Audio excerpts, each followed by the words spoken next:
See the pair that got hauled into time? Aye, it's a dangerous world out there.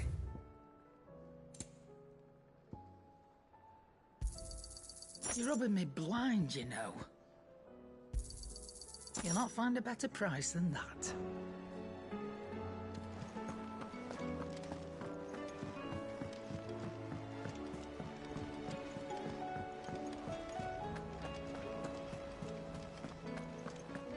Did you see that? Tell me you saw that.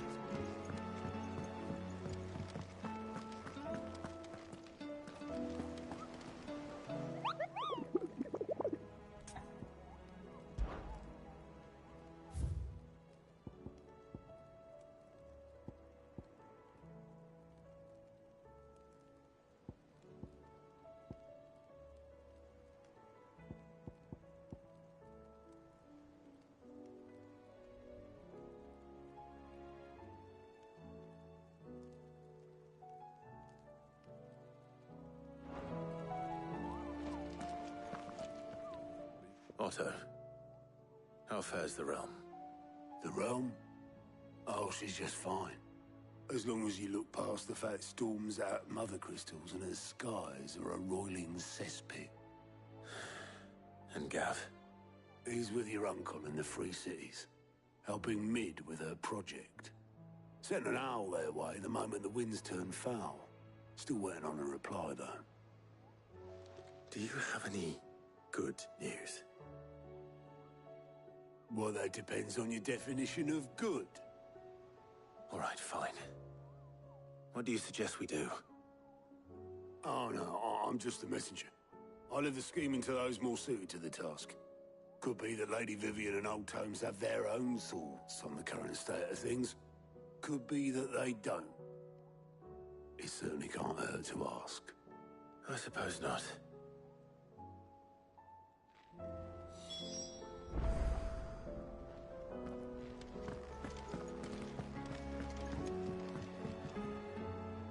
How is it that every one of your little excursions presages some inexplicable catastrophe? Not that you are to blame for the Dominion's fate. No one could have predicted the actions of the Crown Prince. I'm sorry I couldn't save your home.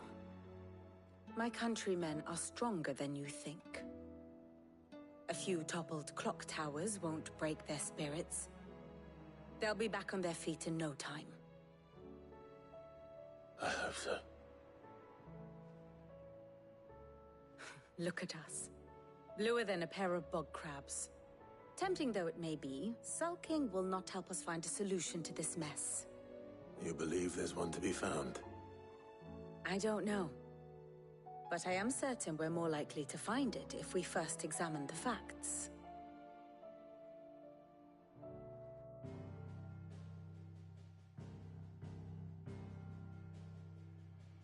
Beneath these darkened skies, fear and confusion reign over Valisthea. Oh, the lands around the fallen mother crystals had already begun to wilt for want of ether.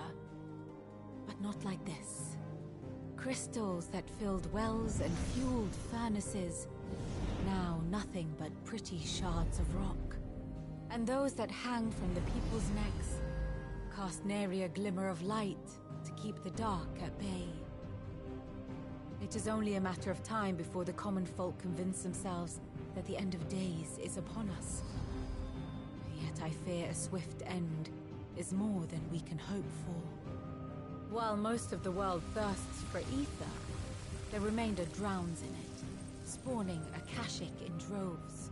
And amidst the hordes of mindless beasts, with magics as like to fail as function, even the strongest nation would falter. Rosaria and the Iron Kingdom teeter on the brink of collapse, while the tragedy in Twinside has all but paralyzed the Holy Empire. Dalmekia fares little better. Rumor has it the ministers fled the capital after the fall of Drake's Fang, leaving their beloved republic to crumble. Waloed, meanwhile, moves in earnest. The Einherjar has been sighted off-storm. The world, in short, is in chaos. It would seem our civilization was nothing but a castle of sand, to be washed away at the whim of the waves.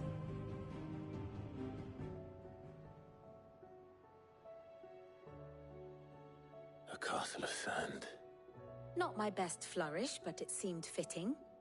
The reports I've received are considerably more blunt in their appraisal. Without the protection of their nations, it will fall to the people to defend themselves against those who would take what is theirs. Which is only ever going to end one way. Defending a farmhouse against a band of chocobo thieves is one thing, but pitchforks and palisades will do little to stall an army's advance. Should the King of Waloed deign to invade, there would be none to stop him. None but us.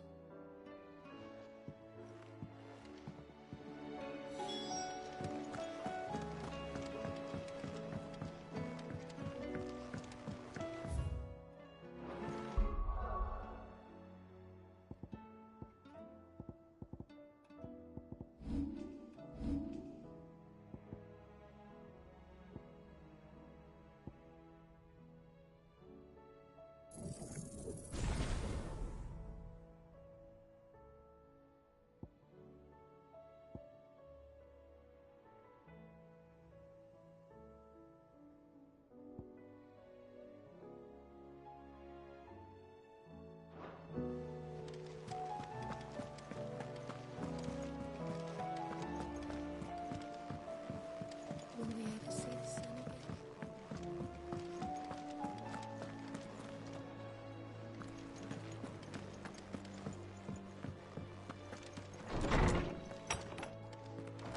Is a storm coming soon? Let me guess. You're here about the skies. Is there anything you don't know, Lawsman? It doesn't take a court astrologer to augur the obvious. As for what has disturbed the heavens, that, I believe, is a question the Fallen might be better placed to answer than I. And on the 6th day did the gods tear the sun from the firmament, visiting darkness upon their prideful sons and daughters.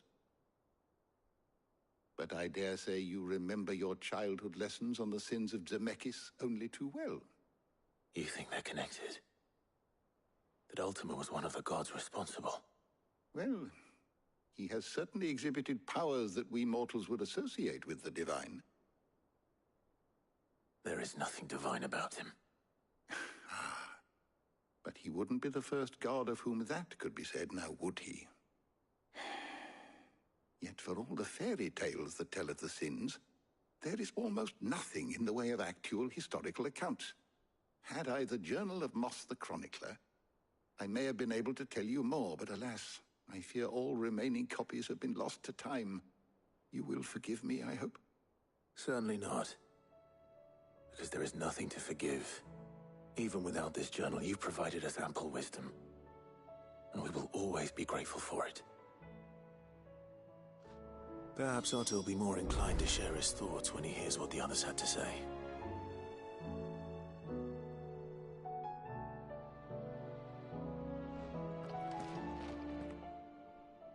Knowledge hoarded is knowledge lost. I have a few new notes that might interest you.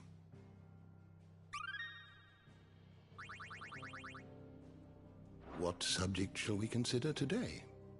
Did you learn everything you needed?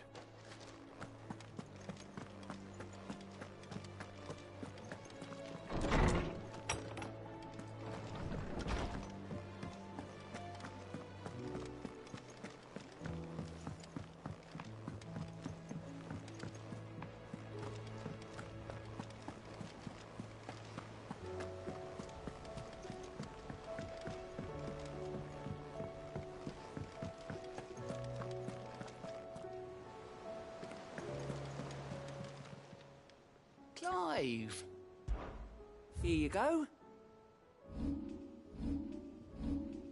Seen enough? How may I help you today, Clive? Is everything we've received and everything promised? All done?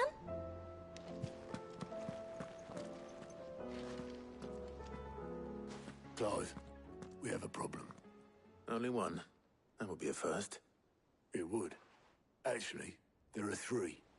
We had as many owls arrive while you were at the shelves. Martha's got a Kashik out her gates, and talk of monsters roaming the hills outside of Northreach has put the wind up Isabel and her lot. And don't forget Dalimil. Lubor says the village was raided by bandits. When it rains... It fucking pours. The curse breakers are spread thin, taking stock of the damage in the Dominion. And even if I could get word to all of them, I doubt they get here in time to make any real difference.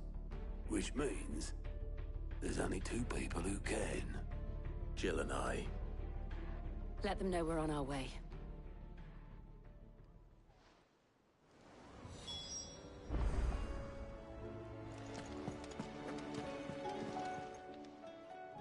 Oh, I wasn't expecting I'll be here waiting. How are you doing? Anything catch your eye?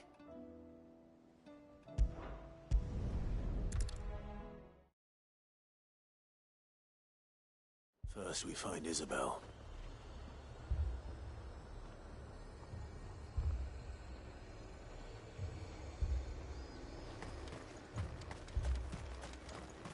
I saw it with my own eyes.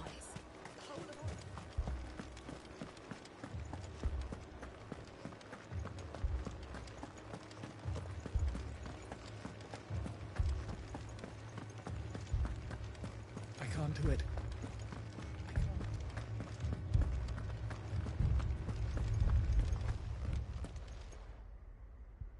My lord. My lady. We received the dame's message. There have been sightings of strange creatures, I understand. With the blue eyes. Yes. Like a Kashik, but different. They've taken so many. I've lost count. Akashic, but different. Ultimus thralls. And what of your mistress? Is she here? Oh, no. She went to the garrison to ask what they were planning on doing about all this. Then we'll look for her there.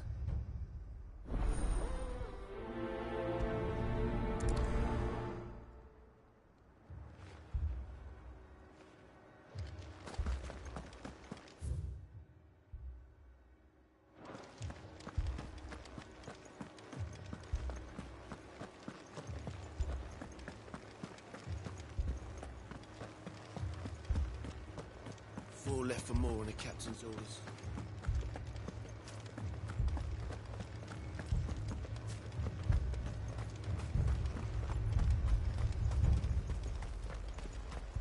Madame, please! Half the garrison's been slaughtered by those things. We lost the captain this very morning. We've tried requesting reinforcements, but there's been no word from the capital or the Dominion in days! What more would you have us do? I would have you do your duty. Those at the Vale look to me for protection. And protect them I shall. Because they are my charges, and that is my duty. In case you have forgotten, the people of this town are your charges. But more than that, they are your people. Your sisters, your brothers, your lovers. So you have a choice. Lay down your sword and watch as they are slaughtered, or take it up and do what is right. She speaks the truth, you know. This here, it's all we have. It's all that's left. What we have left is our lives! Do you really want us to lose them as well? Not if we don't have to. Look, there's a cask under the captain's bunk. Let's talk about this over a drink, eh? I'm listening.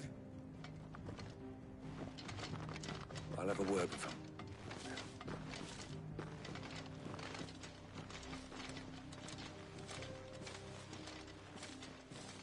Ah, Clive. I didn't expect help to arrive so quickly. And sought to take matters into my own hands. It was a noble effort. But I thought you might still need some support. I'd like you to consider my needs. What we need to consider is where the creatures came from. The way the survivors speak of them, one would think they appeared out of thin air. And perhaps they did. It's hard to know what to believe these days. We'll talk to the survivors.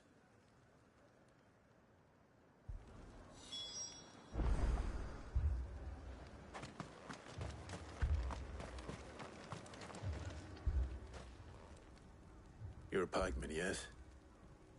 What happened? I've got family in Moor. I heard the flood was spreading, so I went to see if they were all right. And a pack of them glowing things found me in the meadow. I ran for my life. I never did get to the village. Leave that to us. But my family. Don't leave me, Pa. That thing... it... Did you see the creatures that attacked you? Creatures? Yeah, they came out of nowhere. They went for Joseph first, then me, and then they were just gone. Do you remember where you were? On the road from Oriflamme. We just passed Moor when... Where's my Joseph? It's all right. Just rest now. At least we have an idea of where the thralls might be now. We should head for more.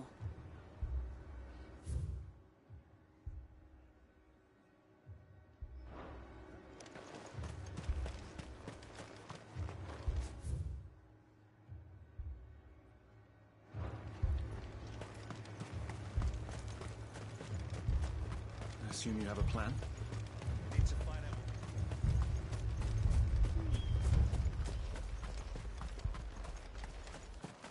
It was all they could do to escape.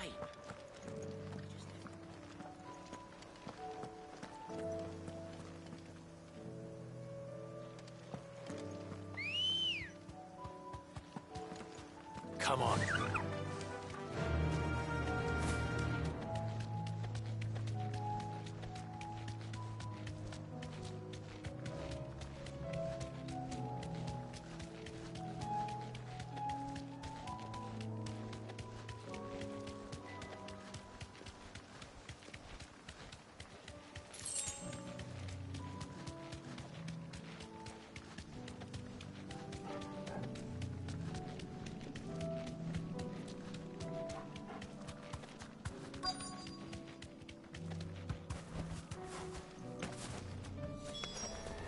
Clive, look! I see them. With me!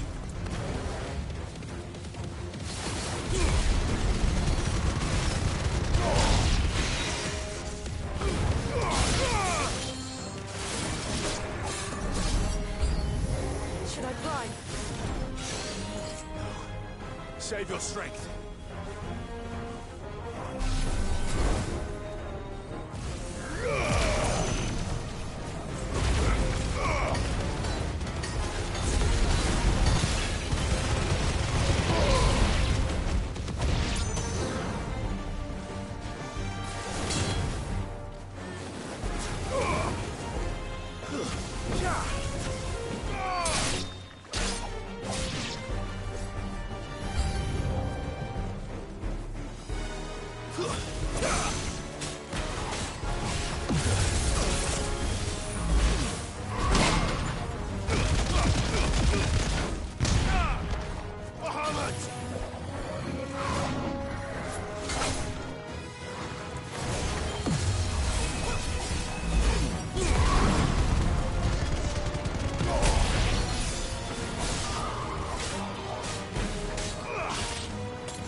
Titan!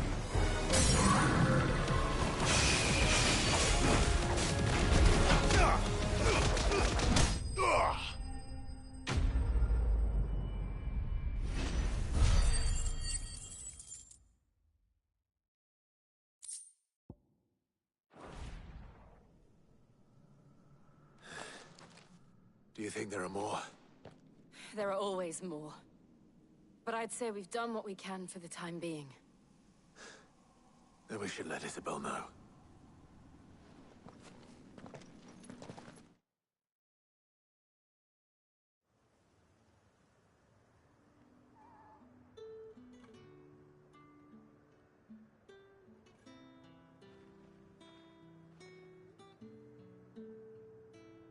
You have the town's thanks. Don't thank us yet. There will be more. Many more. And you'll need to be ready for them. Oh, we shall. Isn't that right, Captain? Yes, milady. The garrison will be ready. Philippe here has convinced most of the men to remain at their posts. For now, at least. Hearing that the Dane would look kindly on any man who committed himself to the task certainly didn't hurt. It's not the most selfless of motives, I'll admit.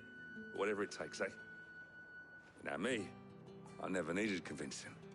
I became a soldier to protect the people I love. And the people I love include the ones standing before me. Handsome and chivalrous. Now, if you don't mind, I have sentries to post. Milady.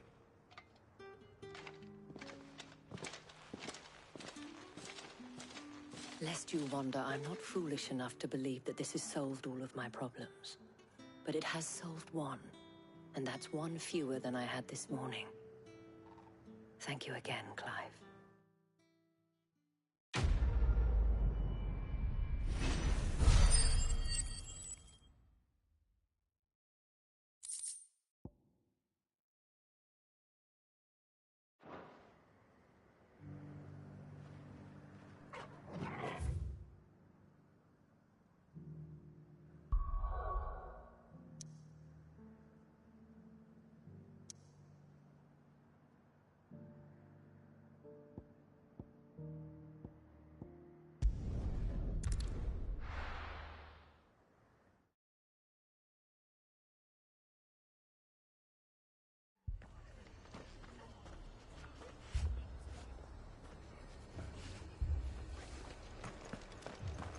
This man's gonna die if we don't get him to a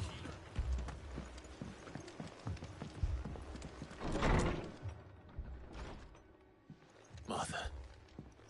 It's good to see you. And you, Clive. Jill? Otto said you'd been attacked by a Kashik. What exactly happened here? Those skies are what happened. Not long after they fell dark, we had our first visit. There were hundreds of them. Tried to storm the hill. Only a handful made it up here, but that was more than enough. The rest are still down there now. And while we have a few willing fighters holding them back, they're sorely outnumbered. What do you think, Clive? That we join the fight.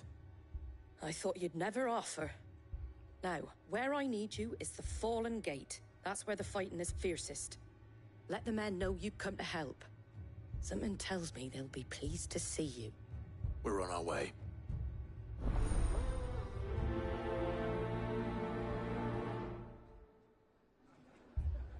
Do you think there are as many as Martha says? More.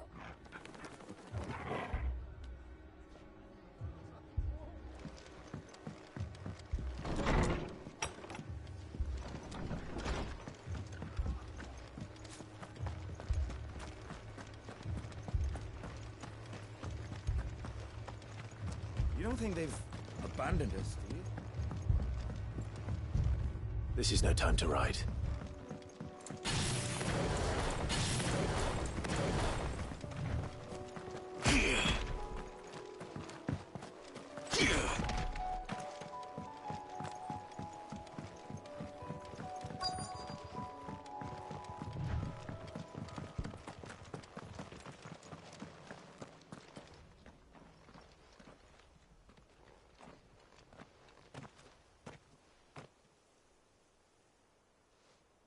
Clive, wounded.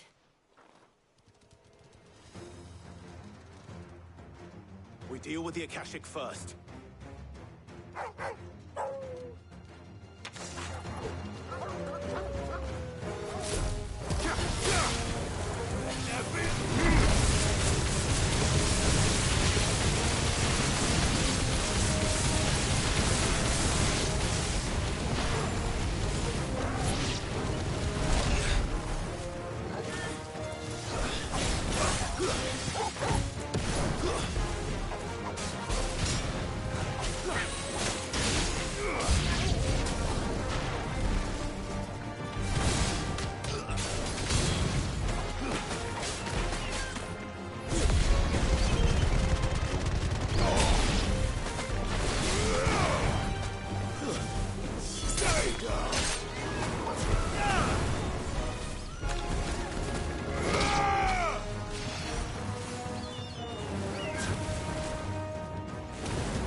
These men don't have the look of hired swords.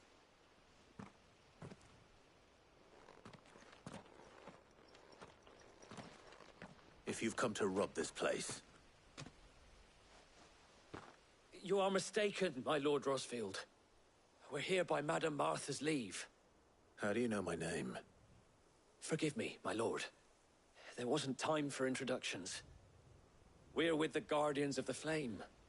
Wade's men? But how did you come to be here? Where is your commander? Sir Wade left earlier with a scouting party to find out where the Akashic were coming from. Did he? Take your wounded back to the inn. Martha will see you're looked after. We'll join you anon.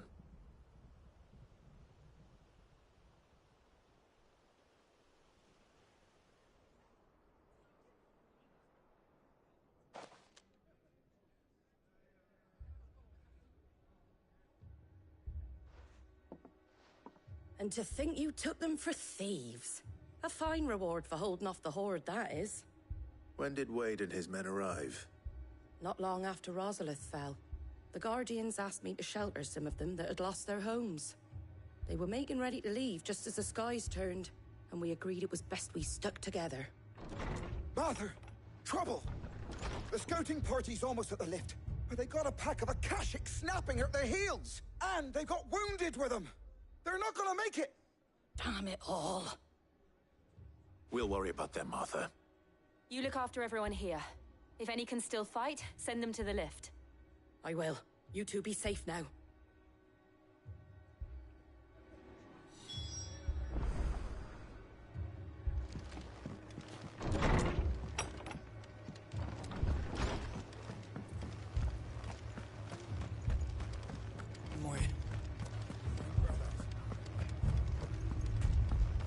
Mad dogs.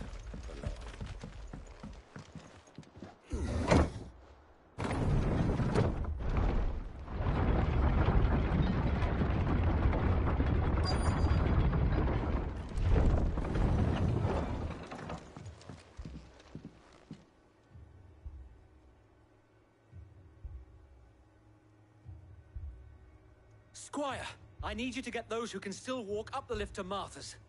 But what about... I didn't ask, Oscar. Sir. Sir Wade. Lord Rosfield. If you aren't a sight for sore eyes. Martha seemed to think you might need some help. And by the looks of it... We thought we could sneak by them. But we didn't know there would be so many. How could we have? Behind you!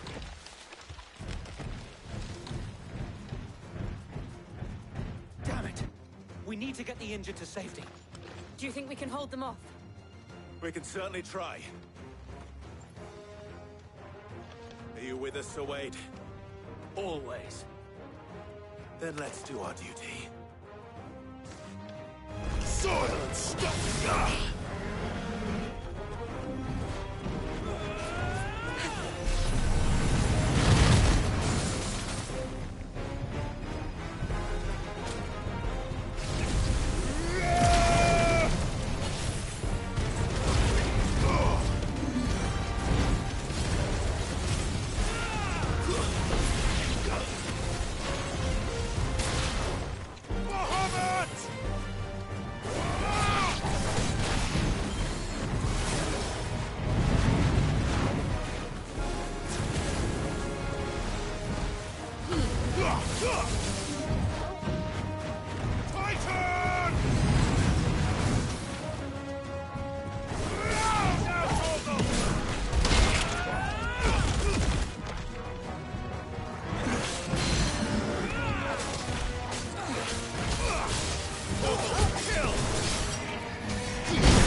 Is anyone hurt?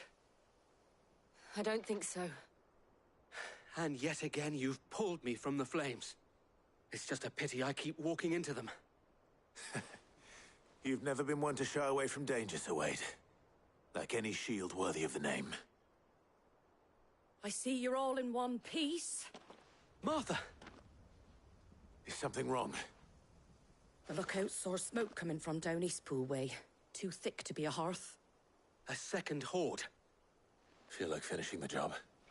Always. Jill and I will make for Eastpool.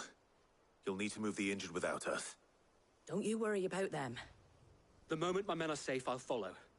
Good luck.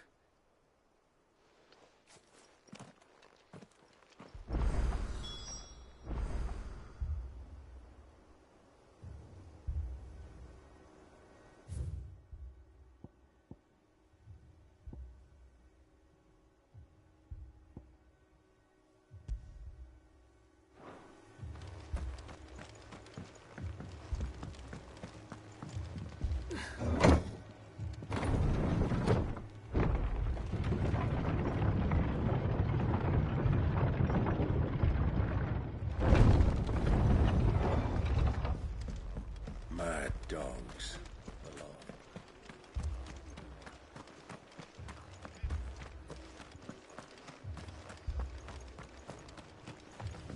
This man's gonna die if we don't get him to a healer.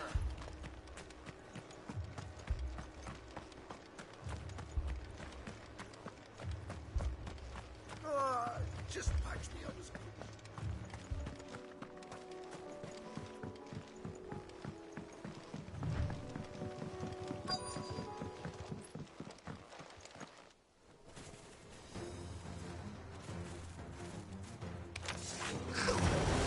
They're headed for the rest. We have to slow them down. Martha and the others won't be ready.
Something's coming.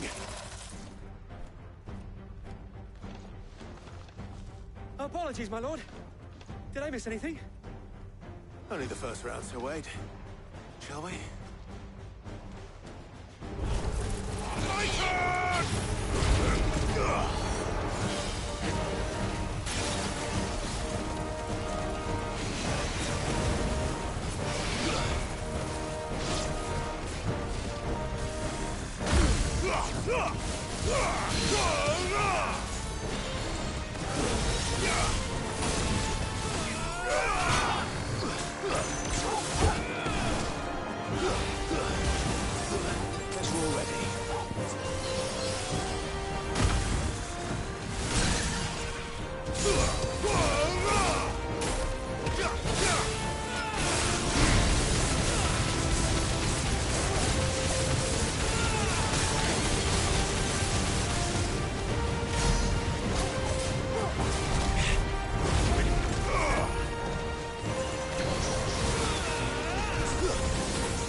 Do you see any more?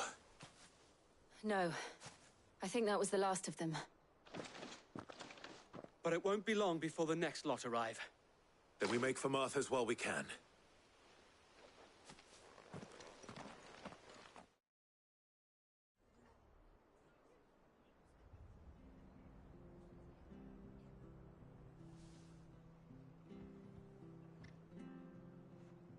What did you find out there? The same as Sir Wade. Scores of Akashic. Well, wherever they came from, they're gone now. Our lookouts say the lowlands are clear. Hopefully we'll have enough time to lick our wounds. How many of your men were injured? A damn sight less than if you hadn't turned up. Thank you. It was a hard-fought victory. But as long as the skies remain dark, I fear the Akashic's numbers are only going to rise. It's not a matter of if the Horde will be back, but when. And whether that's sooner or later, we'll need to be ready. The inn here affords a good view of the land, and is easily defendable. I'd like to make this one of our outposts. What do you say, Martha? You'd have more men to guard the rest. Well, when you put it like that, of course they can stay.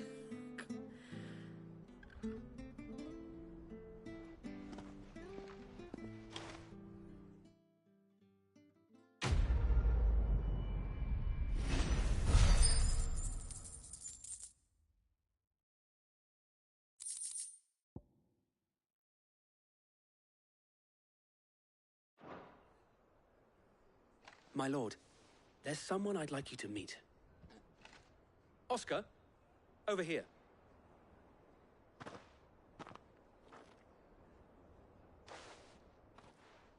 It is an honor to make your acquaintance, Lord Rossfield. I am Oscar. Oscar of House Murdoch. Murdoch? I wasn't aware the Lord Commander had children. Oh, he didn't. But his brother, my father, did. I am Sir Rodney's nephew. Well, go on, then. It's not for me to ask him. Yes, Sir Wade.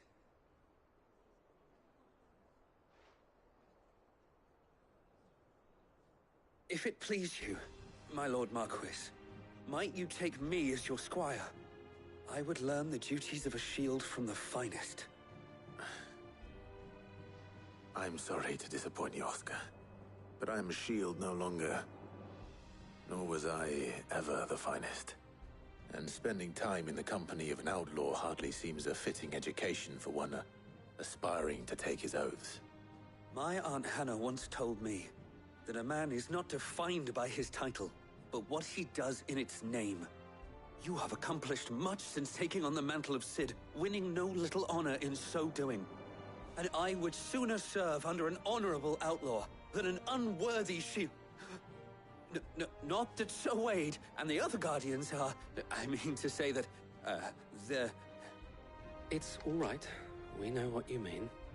There is only so much the boy can learn from me, my lord. But a squire... Would that really be so bad? You were a squire once. And I'm certain Sir Rodney would approve.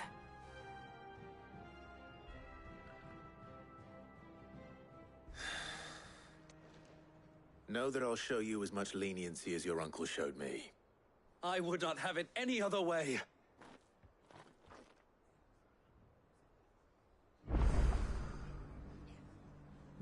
I will not let you down, Lord Rossfield. You or my uncle.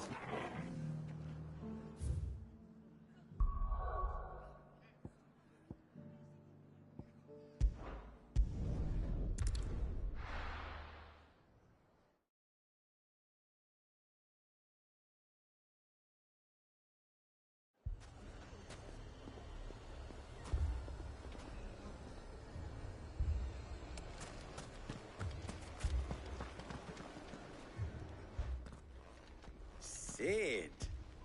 Your new companion appears much more formidable than your uncle. Should I be worried? Ah. You haven't been introduced. Jill, Clive has told me much about you. All lies, I'm sure. Your Stolas said that Dalimil has a bandit problem. Indeed. Although, you're a little late. They left with our food and guild days ago. Any idea where they went? The desert's a big place. Your guess is as good as mine. But the fact is, I have more immediate concerns. What did you say to me? What did you say? Ah, as if by magic. Let's just say we've yet to reach a consensus about how to solve Dalimil's little problem. And at this rate, it won't be the actions of the bandits which prove to be our undoing. It will be our own. I've tried reasoning with the dissenting parties, but even the Desert Hare has limits. Perhaps we could talk to them.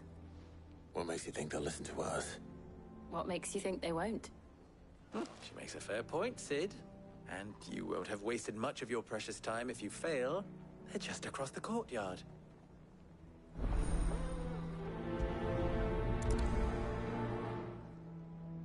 Suppose we just follow the shouting.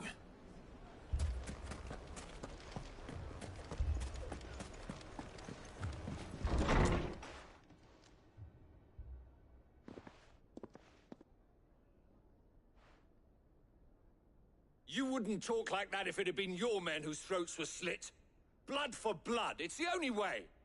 We hire mercenaries and have them mount the bandits' heads on our walls as a lesson to the rest. And what happens when those mercenaries are slaughtered like your men? Are you going to hire more? We're better off using that coin to buy food and supplies. If we hire mercenaries, the only thing we're buying is the bandit's ire. And you cannot fill empty bellies with that. Do you hear me? But what happens when they come back? Maybe it'll be your throat that's slit. That's enough. Both of you. Any more of this and I'll throw you out myself. Come back when you're ready to talk like adults.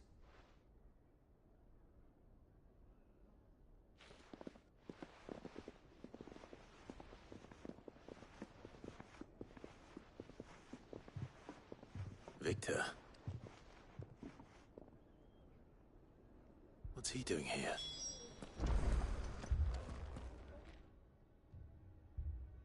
Sid. And Lady Jill. What brings you here? I was about to ask you the same thing. Costness is in chaos, and the markets have all but ceased to operate. The Briar's Kiss here in Dalimil is the only place I can reliably obtain supplies. I was here to do just that when Master Lubor told me of his troubles. He thought I might be able to talk some sense into these fools. But if you're here, I suppose his patience must be waning. Who are those people? Those were the thorns in Lubor's side. And the reason this place might be headed the same way as Costness. It's these accursed skies. The darkness is enough to drive a man to madness. Or an entire city, for that matter. We're still working on the skies. But in the meantime, perhaps we can find a solution to Dalimil's problems. I hope so. For all our sakes.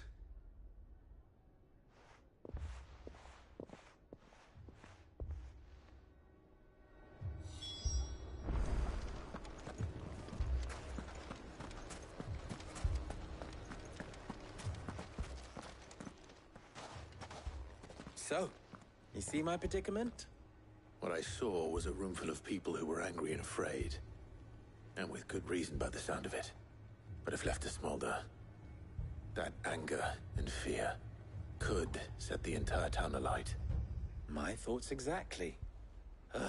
What to do? Both sides wish to protect their homes and livelihoods, if only they could agree on how. But as long as they are divided, we are vulnerable. And if there's one thing bandits like, it's an easy target.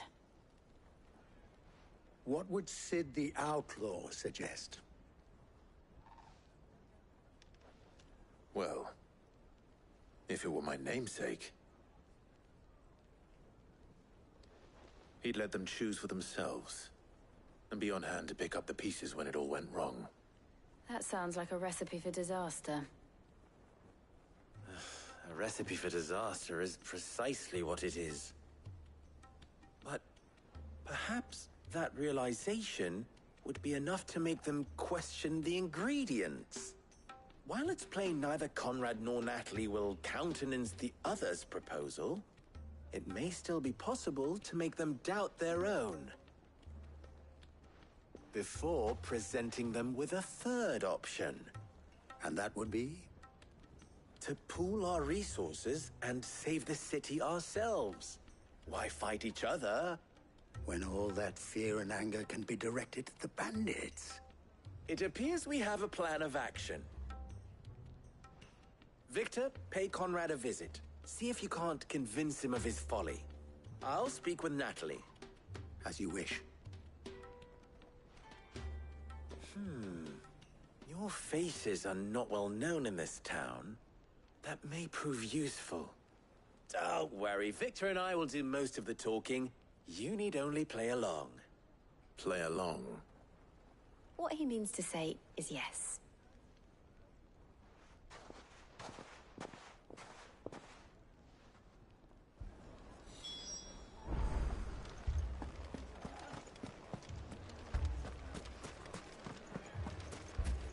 Picture it, Conrad.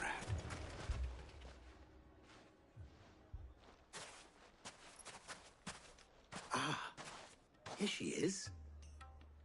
The Lady of the Spear herself. Conrad, may I introduce you to Jane, commander of the Red Wings, the oldest mercenary guild in the Free Cities. A pleasure, my lady. The pleasure is all mine. As I told you, I summoned the commander here from Canver to inquire about a contract. Victor says you told him no. That there aren't any men left to hire. Is that true? True as the crystals cracked. Nobles came and claimed every last one worth his salt. And not just from us Red Wings. You know of the 7 high houses. There must be 2 swords assigned each one. Granted, we have a few boys left. If it's boys you're looking for. Well, Conrad, are you saying that Dalamil's finest cannot defend this town better than a gaggle of unblooded striplings? That a band of beardless youths could better avenge the deaths of your brave men than you yourselves? Absolutely not. We'll show those bastards who they're dealing with.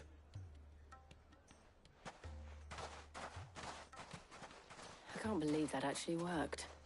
Conrad's not what you called the brightest candle in the crypt. And there's a reason why I had you do the talking and not Sid. Well played, my lady.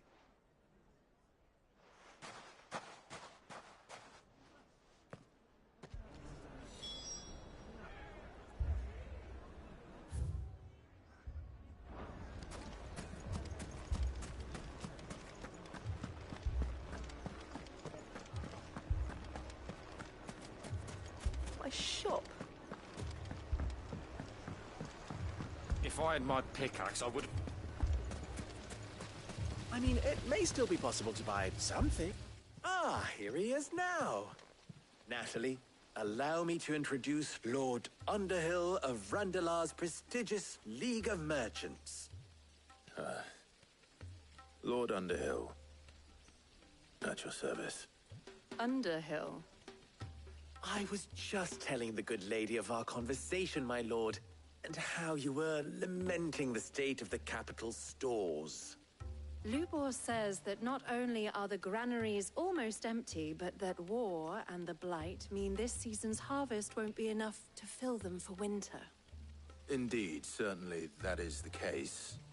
The nobles in the capital are buying up the city's stocks of barley and wine, driving the prices higher than most commoners can afford. It is only a matter of time before the peasants revolt. It is worse than I thought. If what Lord Underhill says is true, I fear we have little hope of supplementing our stores, meager though they regrettably are. And while I applaud your endeavors to dissuade our more bellicose citizens from seeking vengeance, I sense Conrad is not wrong in his assessment of the bandits' likely return. Which means that now, more than ever, we will need to secure what little we still have.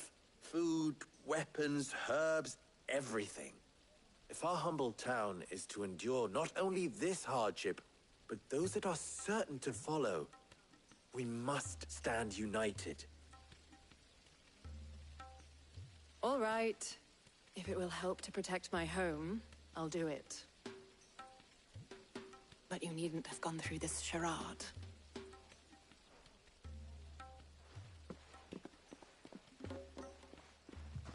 Thank you, Clive. Your performance was nothing if not workmanlike. She saw right through it. I didn't say it was good, merely that it produced the desired effect. Now, my scouts should be returning shortly. Meet me back at the Briar's Kiss, and we shall see what we face.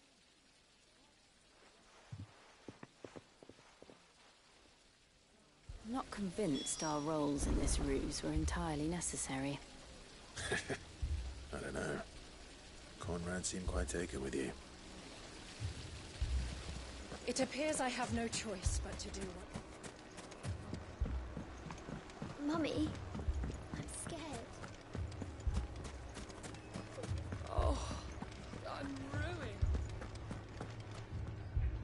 Good news, Sid. Both Conrad and Natalie have somewhat gracefully accepted their new roles. With time, they may even learn to... Time no longer appears to be the luxury it was before lunch. I take it your scouts found the bandits. Technically, it would be the bandits who found my scouts. It appears they march for Dalimil as we speak. All of them. You're not serious. They don't just want food, they want the whole damn town.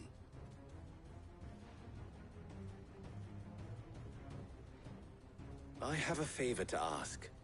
I'm told the bandits march in two groups, one from the south and one from the desert, in a move doubtless intended to stretch our already gossamer-thin defenses. Very well. Jill and I will meet those from the desert. But what of the rest? The rest, my friend, the city shall fight. Together. The stakes, I concede, are high. But if this does not unite Dalimil, nothing will. That is a lot of faith to put into those who had their hands around each other's throats but a moment ago. Then it will be for us to see that their hands are kept occupied. And I do mean us. I thought you might say that. We'll hold them off for as long as we can. And we will do the same.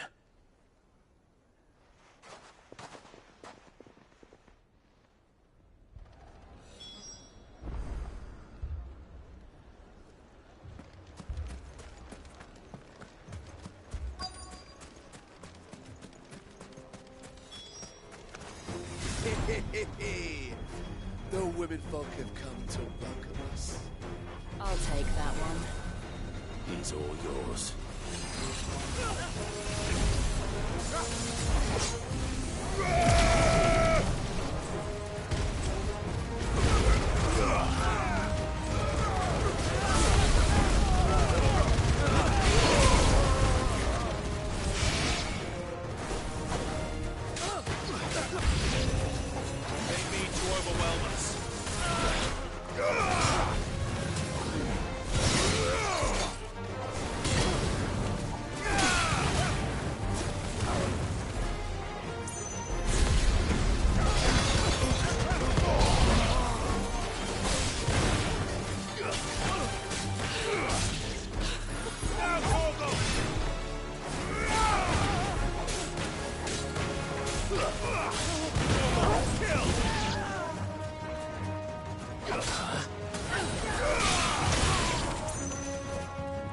Soil and stone!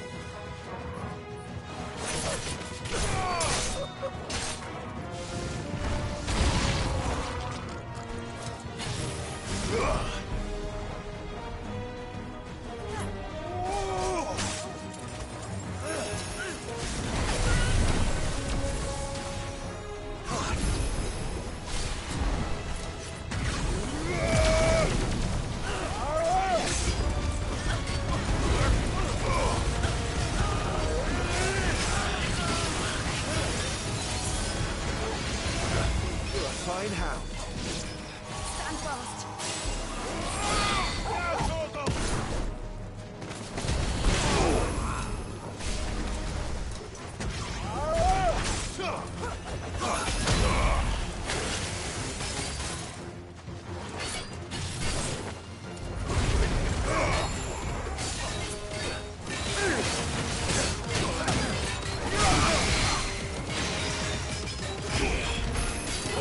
Kill!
The townspeople. Could they have held out? I don't hear any fighting. What do you think? That we should hurry.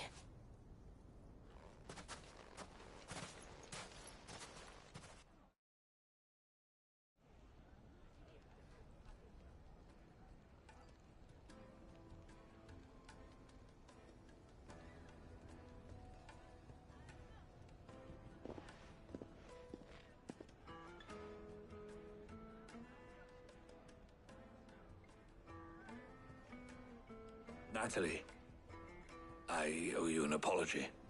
You did well out there. The inn would have been lost had you not held the line. Without you, there would have been no line to hold. You saved us, Conrad. You saved Dalimil. We all saved Dalimil.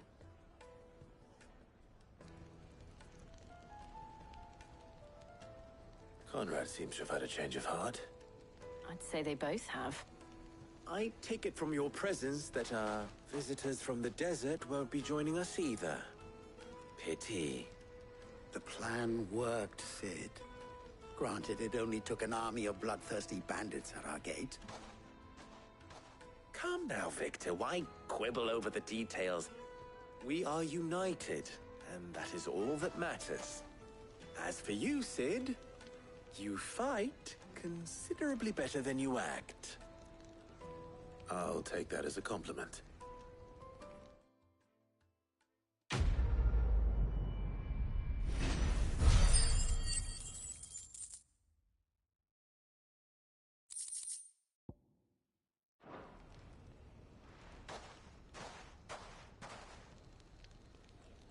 Our friends seem to have things under control.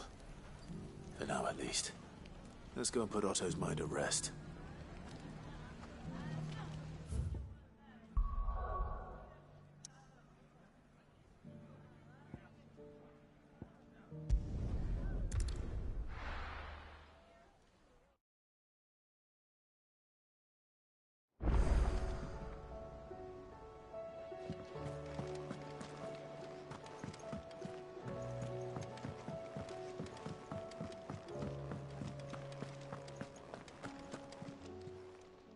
Still alive, are you?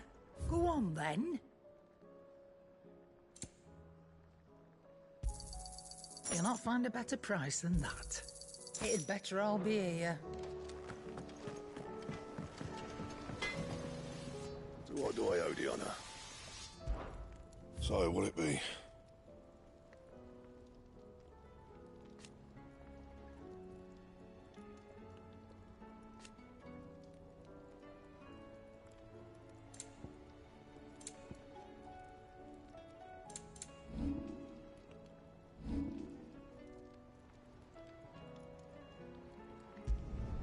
Should last you a good while. Anything else? Did you see the pair that got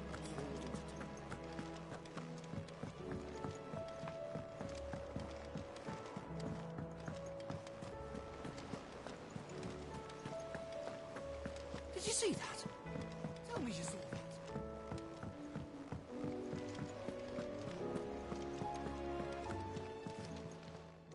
Welcome to the Patron's Whisper.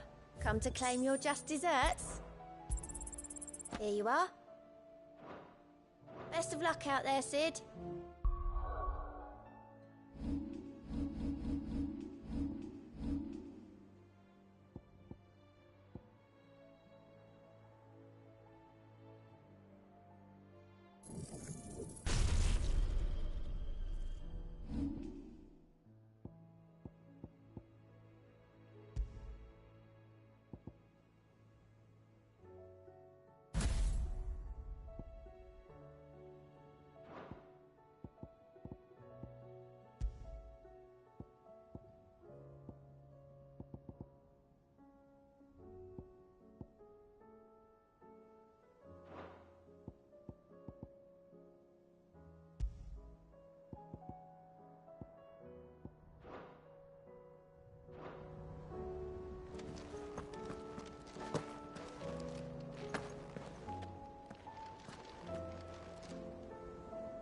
Was wondering when you turn up.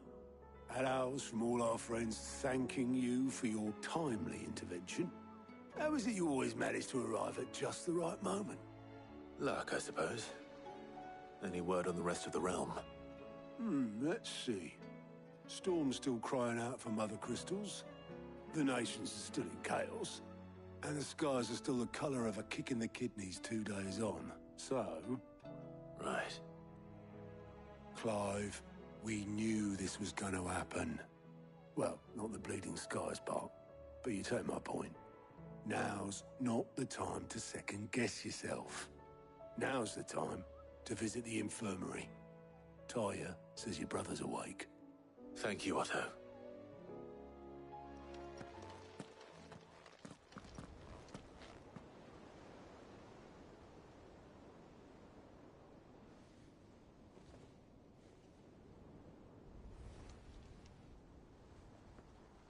So it was not Sylvester, but Olivier who served as Ultima's puppet. And when Dion learned of this, he sought to slay the fiend.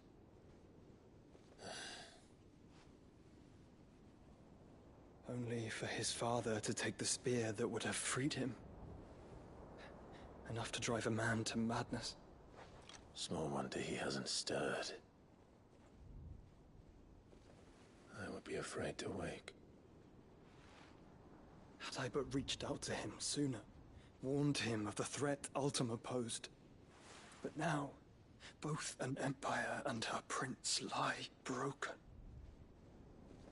Joshua, what do you know of Ultima?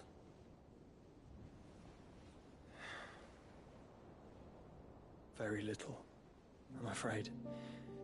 Despite my best efforts.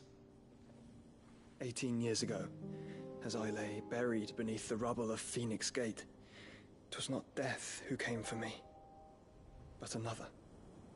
And it was while in my rescuer's care, I first heard of Ultima. I've been chasing his shadow ever since. Ultima is driven by some deep, dark purpose, and for whatever reason, it would seem you are crucial to his designs. He will stop at nothing to have you, even if that means toppling an empire. But why me? What possible use could I be to such a creature? That is one of many answers that have eluded me. Yet, I am certain of this. It is not mere chance. You were chosen for a reason. All dominants carry within them the might of an Eikon. Nigh limitless power that is at once acutely limited. I wield fire, and only fire. And I only ice. 8 wardens for 8 elements. But you, Clive. You are different. You're special. Your abilities begin with the flames of Ifrit. But they do not end there. The fact Ifrit can even exist goes against everything we thought we knew of dominance. Perhaps Ultima has been waiting for one such as you, whose potential is truly limitless. I've encountered that thing several times now. If it or he, as you say, needs me, why hasn't he claimed me as he did the boy?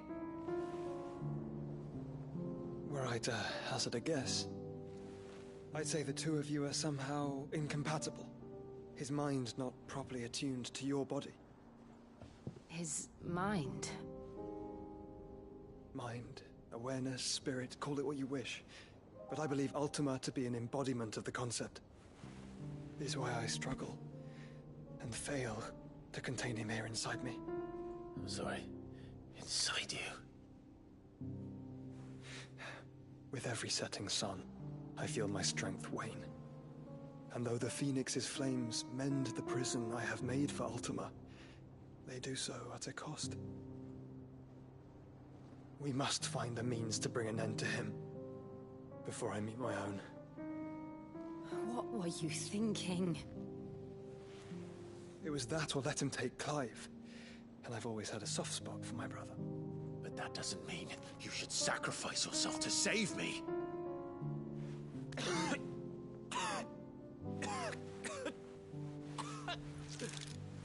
Joshua. Clive, it's Gav. There's an army of Akashic at the gates of Canver.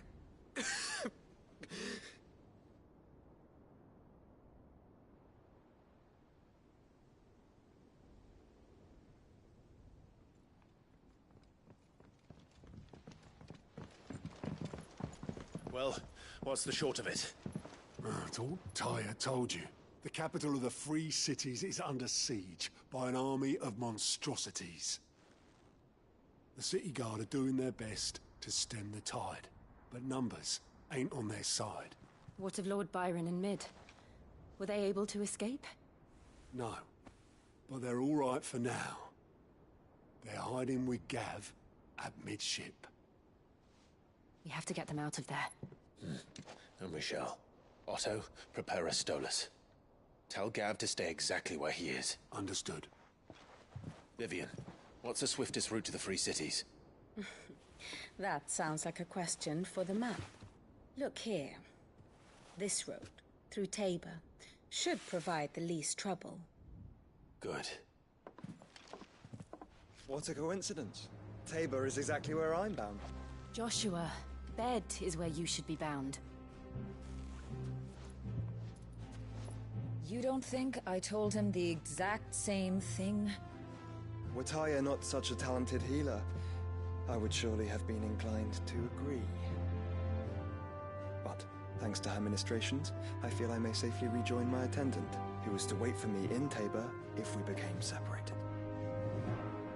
All right, we travel together. Clive. If he stays close to me, he'll be fine. Thank you, brother. I'll look after him.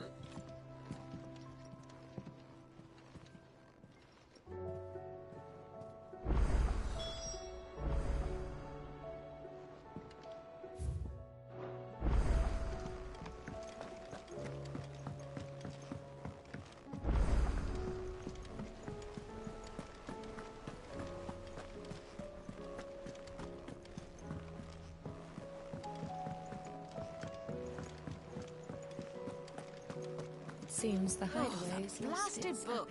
Here, you put me in this situation, Clive. You can bloody well get me out of it. I need a hand with a recipe. Are you sure it's me you're looking for? I'm not much of a cook.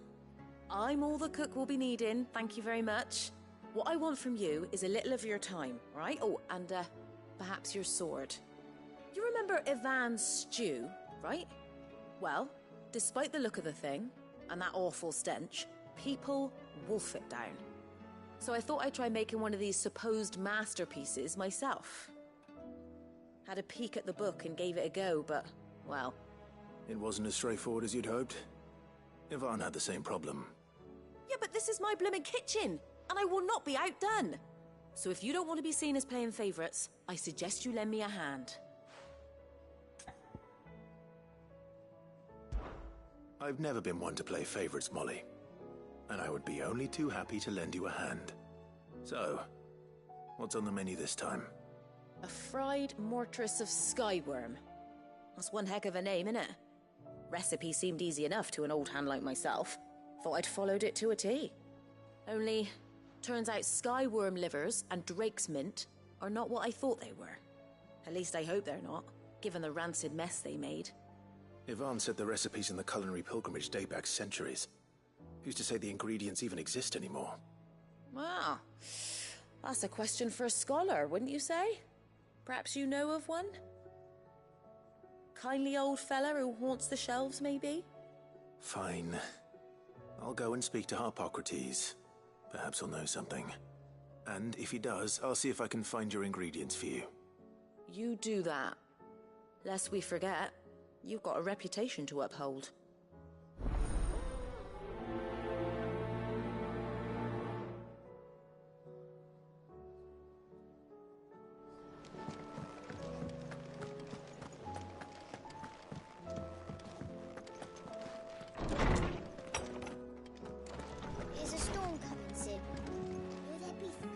Sid, perhaps you can help me solve a mystery. I can certainly try. Who's gone missing this time? It's not who, but what. mid-scales, the ones she made for her workshop. I borrowed them to teach the little ones about weight, and shortly after the lesson, well, they vanished. My first thought was that they'd taken them off somewhere to play, but when I asked, they swore they had nothing to do with their having disappeared. Which almost certainly means they had everything to do with it.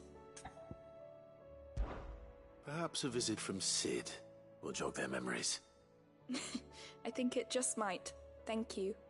I don't like to imagine that my pupils would lie to me. But if they have, I'll have no choice but to discipline them accordingly. They were in the atrium when I last saw them. As always.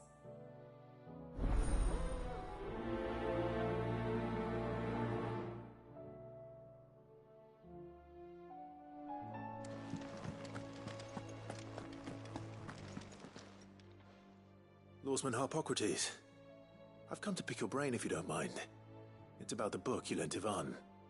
Ah, Valisthea, A Culinary Pilgrimage, a classic. One of my favorites, in fact. The young man did a wonderful job with the Chance's stew. I do hope we shall be able to sample more such marvels in due course. That's actually why I'm here. I don't suppose you know where I might find skyworm livers and drake's mint. Ah, so the fabled Sandbrequois delicacy is next on the menu. Delightful. The descriptions of fried mortress never fail to make my mouth water. Now, skyworm is a somewhat antiquated name for the wyvern, their ground livers being the paste from which the mortress is made. Dragon livers. How very Sambrequois. One would have thought the disciples of Bahamut would have a touch more reverence for their Eikon's brethren, but apparently not. I believe the specific dragon the recipe demands is the blueback wyvern, said to be the very color of the sea beside which it resides. So we know where to look for our liver. But what about the drake's mint? Saint's bonnet in contemporary parlance, a herb which grows along the North Reach coast. I gather that one can locate the cheerful yellow flowers by their heady scent alone, so I'm sure you'll have no trouble finding them. I may add that people once believed game was best served with the flora that sustained it in life, in which regard fried mortress of skyworm is undoubtedly a typical dish of the time.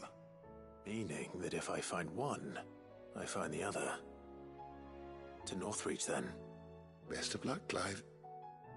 And do save me a bite once the dish is complete.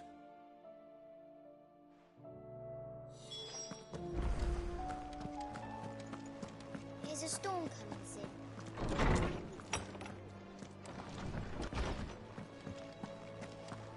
Seems the hideaway is lost.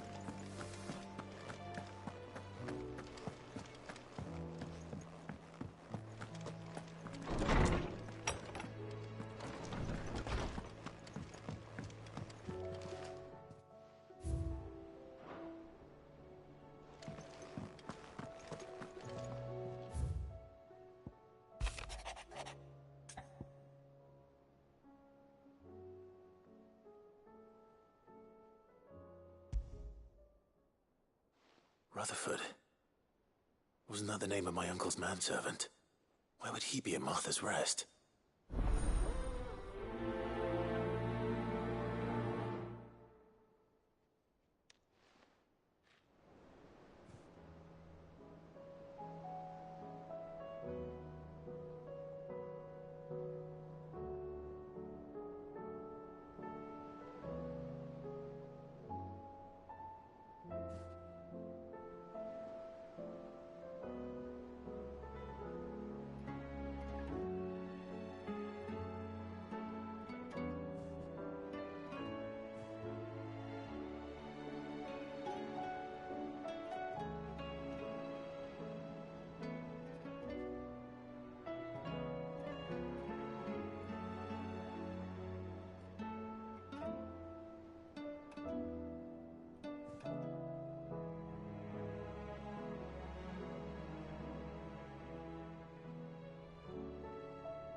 am I gonna do? Is everything all right, Goots? You seem more discomposed than usual. Oh, I don't know what that means, but I'm in a bit of a muddle. Oh, I think Nan might be in trouble, and she's... It's all right. You can tell me.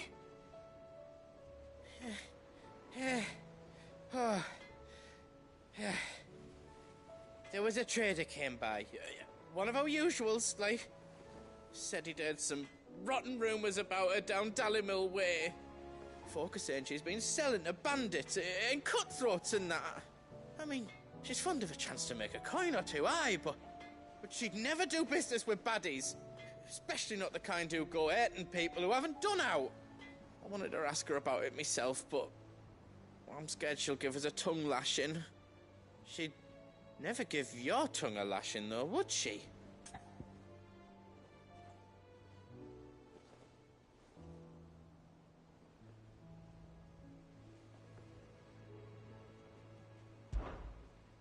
Don't worry. I'll speak to her. Oh, thanks, Clive.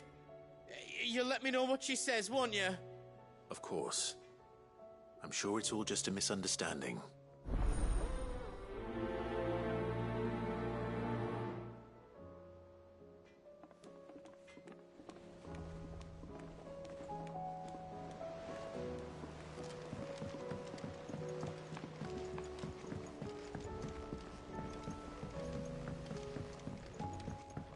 I heard the Emperor was impaled on his...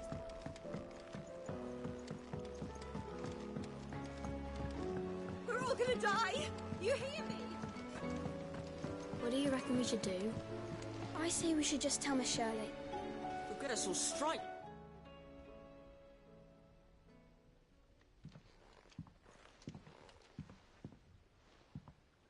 Sid! Hard at your studies, I see. And what is that? It's not a set of scales, is it? No. Of course it isn't. Well, not anymore, it's not. Oh! And just how long hasn't it been one? We're sorry. But we didn't break them. We dismembered them. Just like Miss Mididol showed us. Miss Mididol? And why would she have you dismembering her creations? Because that's the only way to become a ninja-near. Miss Mididol said, the best way to see how something worked is to take it apart and put it back together again. Well then, your work is already half done. Carry on. About that.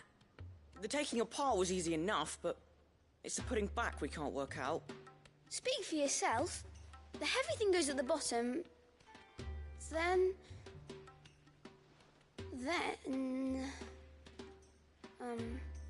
You three need to learn to take responsibility for your actions.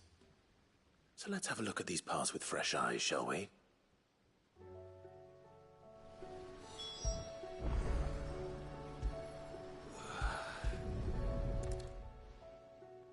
All right. Everything here was once part of Miss Mididol's scales. Every piece has its own role to play, and each is just as important as the others. If even one of them is missing, the scales won't work. So let's think about what those roles might be. You already know one of the pieces. The body. Its role is to support everything else. But what of the others?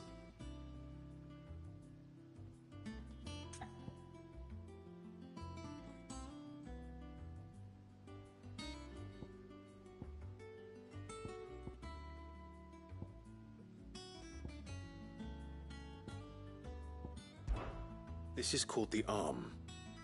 Why do you suppose that is? It doesn't look much like an arm. You're right. It looks more like a wing. Like a chocobo wing! You've ridden a chocobo before, haven't you, Sid? Will you teach me to ride one day? I'll think about it. Now, what do arms do? Hold things. So wait, maybe this arm holds things too? Good thinking. You're on the right track.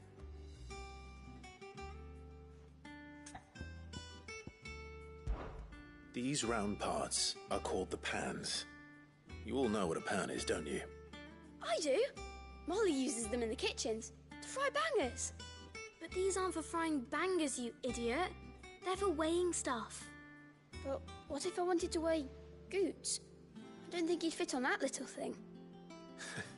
Probably not. What are the chains for? Holding the pans up? Well spotted. Which means something must hold the chains up in turn.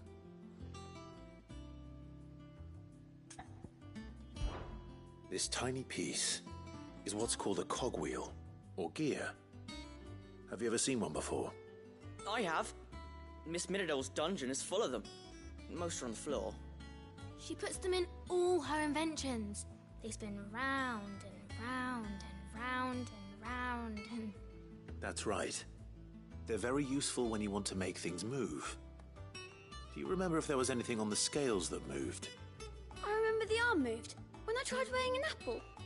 And then somebody ate it. Not my fault. You shouldn't have tried weighing it before lunch. You know what part's supposed to move and how it's supposed to move. So, let's put the pieces together first, see what doesn't move, and then stick the cogwheel to that. Not a bad idea. You see? It's not so difficult. So, now that we've taken stock of the parts and learned what they do, what do you think? I think we've got it. Then here's what we'll do. You tell me what goes where, and I'll put the scales together. Well, obviously you need to start with the body. All the other pieces fit onto it, don't they? And the arms go on the body, just like real arms. Or wings, if you're a chocobo. And then the arms hold the pans by the chains. Very good. Let's see if that works. There. All finished.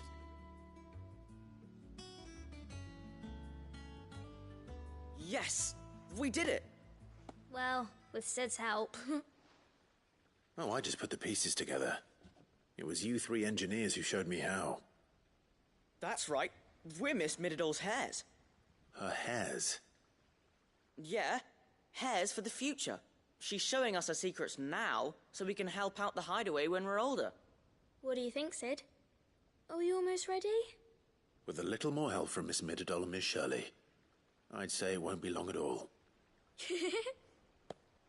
You hear that? It won't be long. Until then, though, do try to be honest with Miss Shirley.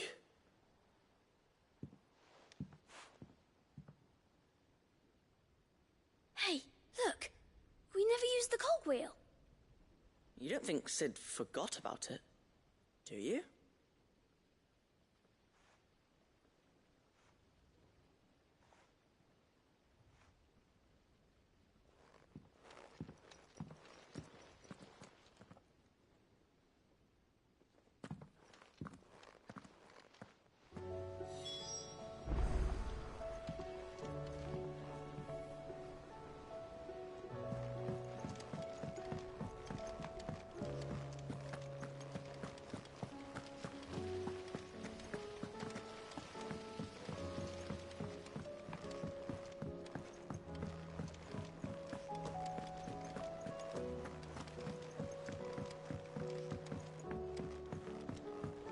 Did you see that?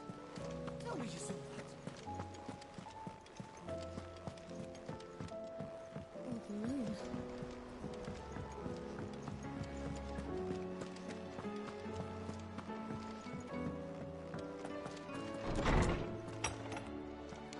There's a storm coming, Sid. Will there be... Well, did you solve the mystery? It was as you thought.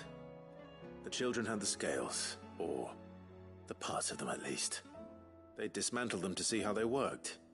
Oh, no, Mid will have my head. Thankfully she won't. This might even have been her idea. Although I was the one who ended up teaching the lesson. I'm so sorry, Sid. I know how busy you are. I shall see that the children are properly punished. Please, there's no need. Mid seems to have taken the three of them under her wing. She's even calling them her heirs. She'd have them follow in her footsteps. And her father's. I see. Sid, do you know why Mid has been spending so much time at the hideaway of late? She told me it was because her studies had been interrupted by events in Canva. Is that not true? No, it isn't. The university offered her a commission. In exchange for full tuition, room and board, they asked her to oversee the design of several new war engines. To anyone else it would be an opportunity, but to Mid, who lost both her parents to war, it was a bitter pill. One she was none too keen to swallow. But that should come as no surprise. She's only ever cared about bringing people hope. The very last thing war can be said to do.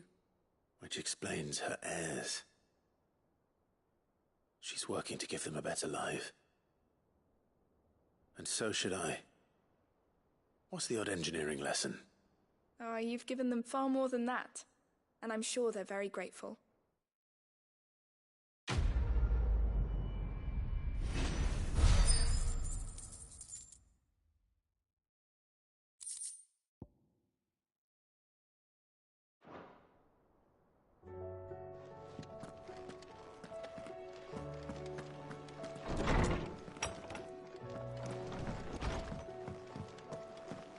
Seems the hideaway's lost its...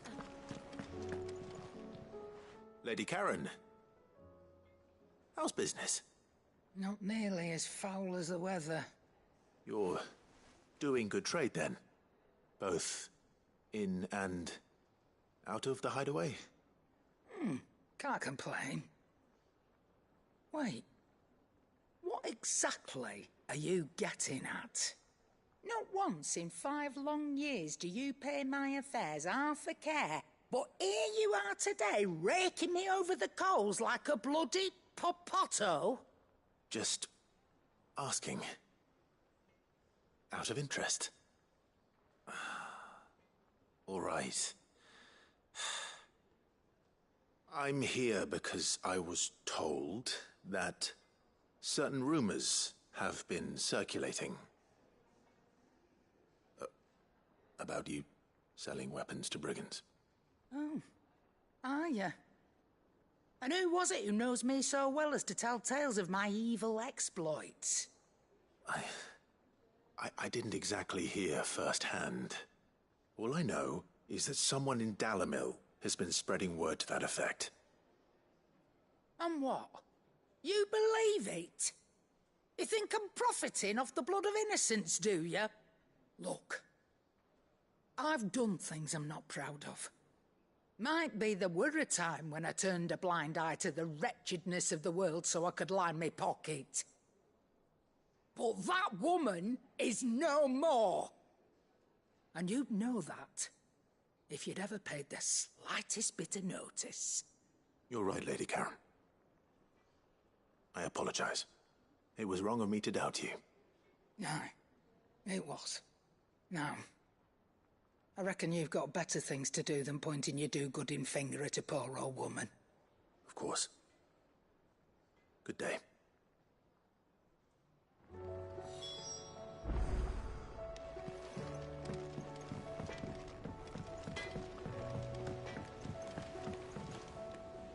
I spoke with Lady Karen.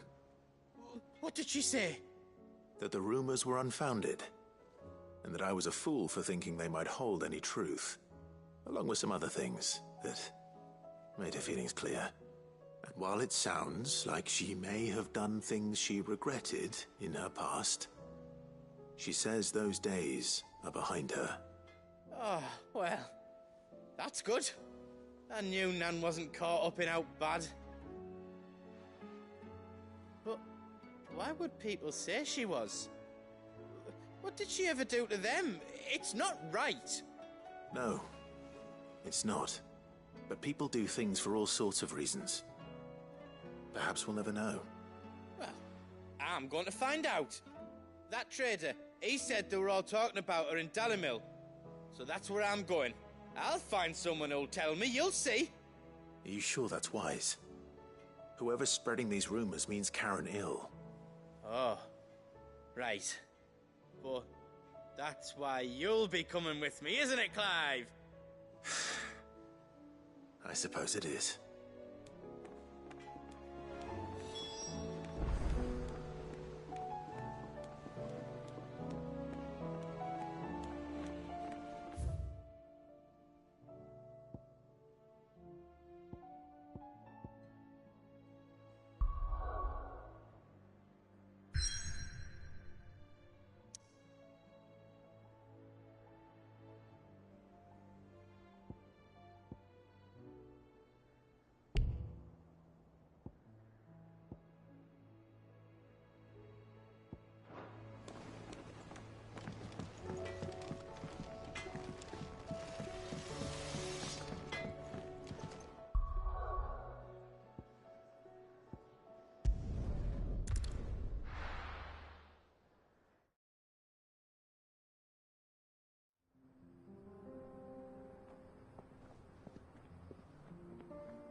It's like a dream.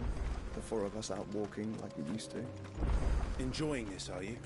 Gav and the others could be in danger as we speak. You're right. I'm sorry. Yote is a fine scout. If Kandor was attacked, she will already have begun gathering information. Tabor isn't far. We should pick up the pace.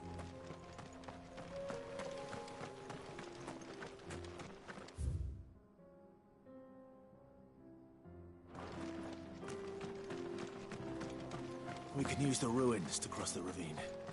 Assuming they would allow it, the Echoes have a will of their own.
That's better.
mistakes.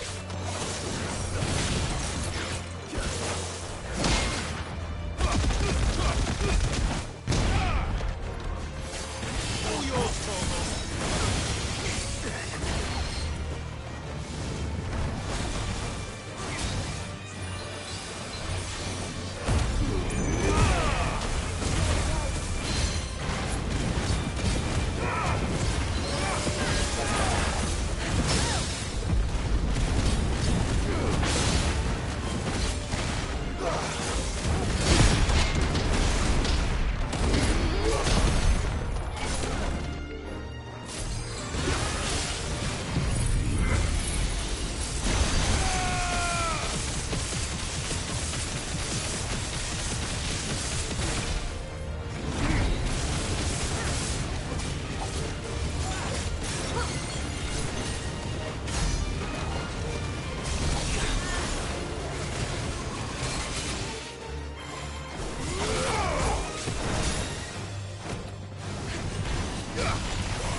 Tell us about Yote, Joshua.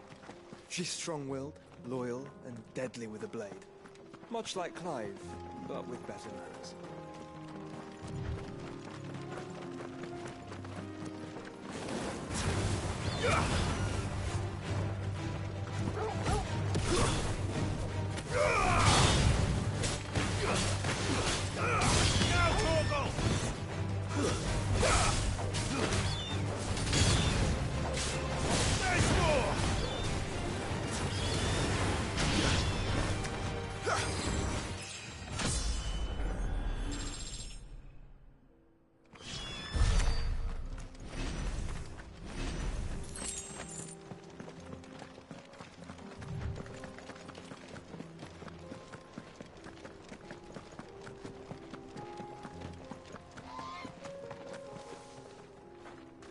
I do. Where are you off to now, then? Bound for the Free Cities, perhaps? Oh, no need to say if you'd rather not. We all have our reasons. Ain't exactly feeling like sharing with...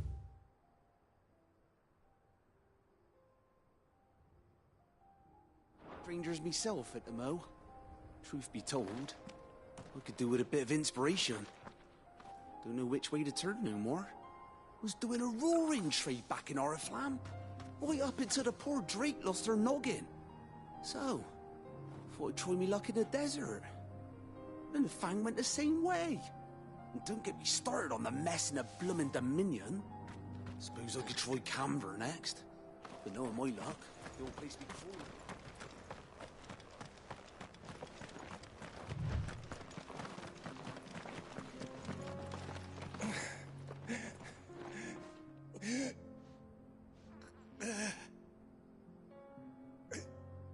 You're injured. What happened here? Where are your comrades? Ether flood. Up ahead. It swallowed our camp while we slept. My own men did this. Turned. Every last one of them. There's a village not far from here. Tabor. The people were kind to us. It's only a matter of time before they won't stand a chance. We can't let those monsters reach the...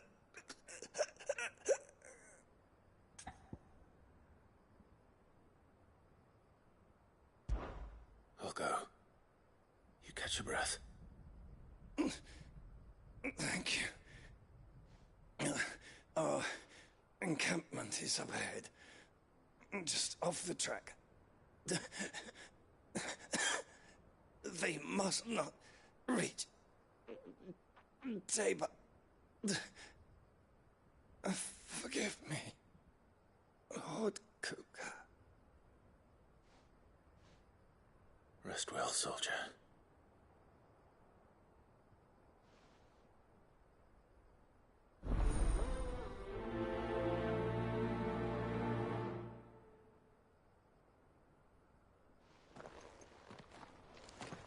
You said the encampment was close.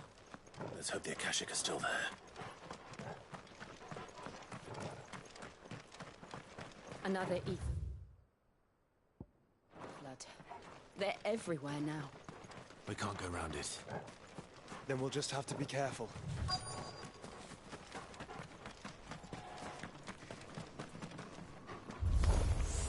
Good. I got here in time.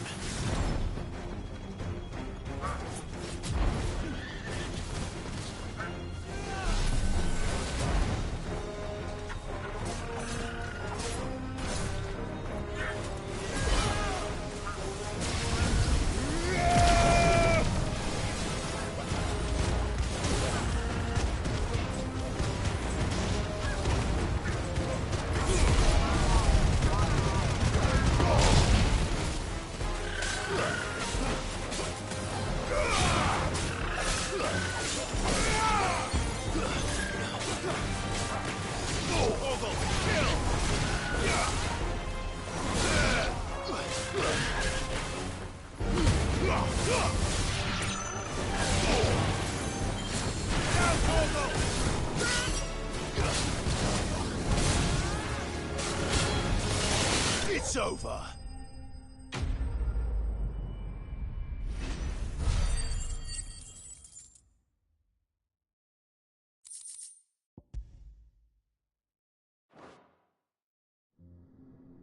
Is someone there? Please, I can't move my leg. That doesn't sound like an Akashic.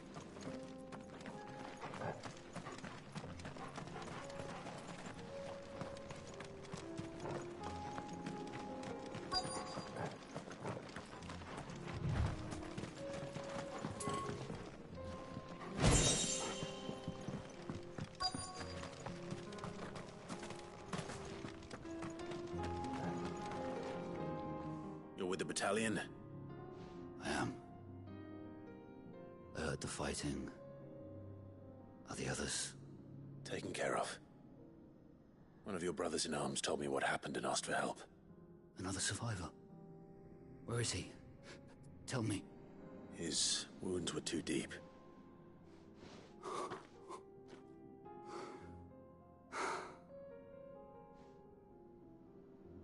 He was right to send you. Those things you slew are no longer my brothers. Tabor is safe thanks to you. Here, you've earned it.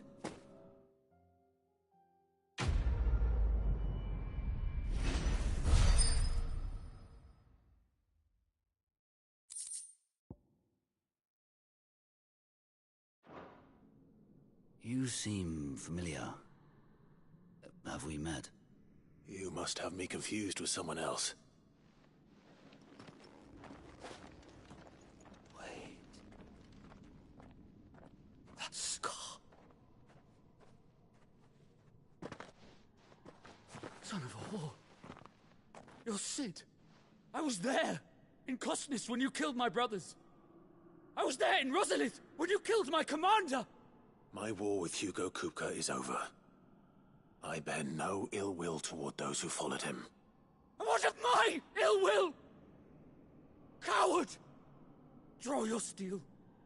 Lord Kupka shall be avenged!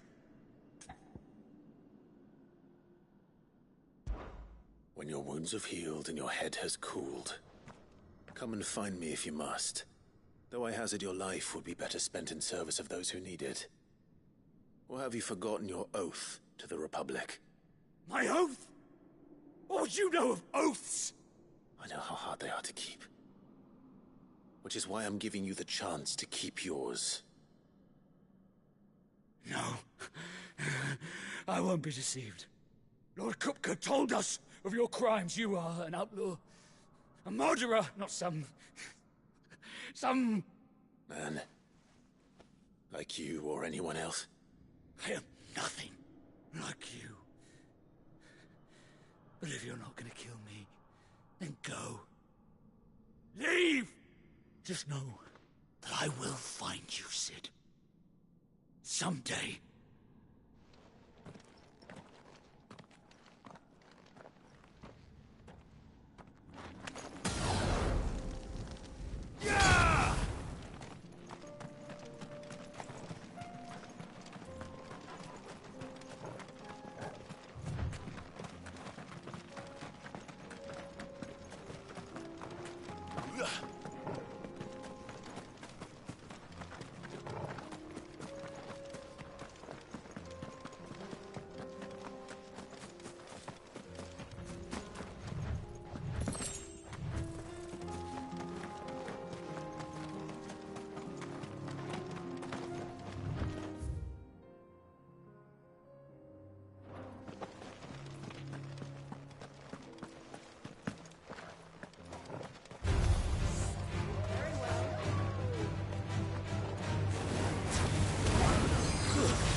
We're nearly there.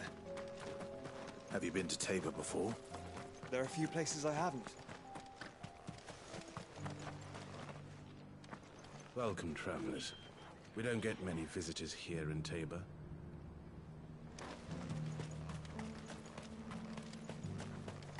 Where now, Joshua? There is a residence just inside the city gates. She awaits us within.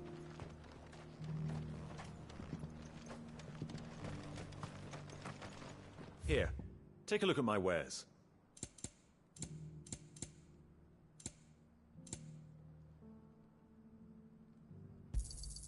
Of course. Anything else?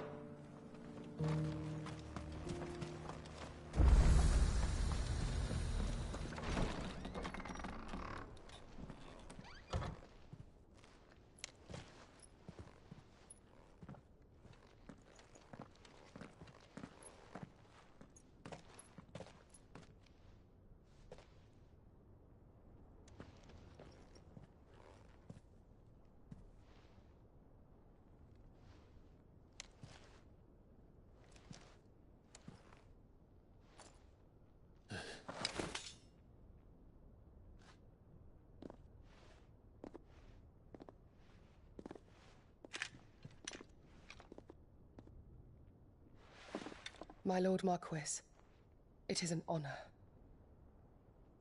I am Yote, Knight of the Undying, charged with the protection of His Grace Joshua Rosfield, Keeper of the Flame of the Phoenix. Of course. It all makes sense now. Would you care to elaborate? The Undying are loyal servants to the ducal throne. Or more specifically, to its heir. They have served our family for generations, albeit from the shadows.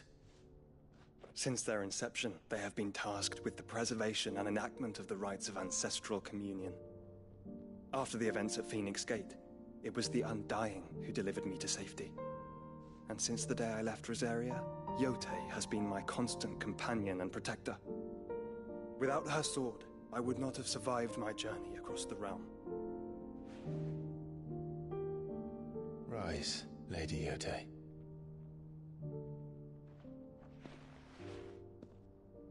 You saved my brother. I owe you a debt I can never repay. I but did my duty. Come now. Tell us what you've discovered. Your Grace. It is as you feared. The vessel we spied off the coast of the Crystalline Dominion on the night of her fall. It was the Einherjar. Beyond any doubt. The Black Galleon. Joshua, the Einherjar is the Royalists' flagship. What business would they have in the Dominion?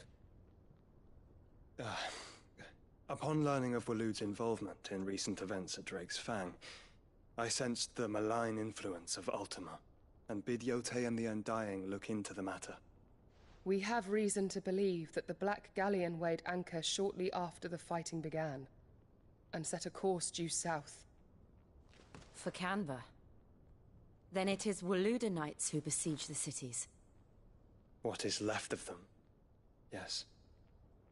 And the Black Galleon sails at but one man's behest. Barnabas Tharm.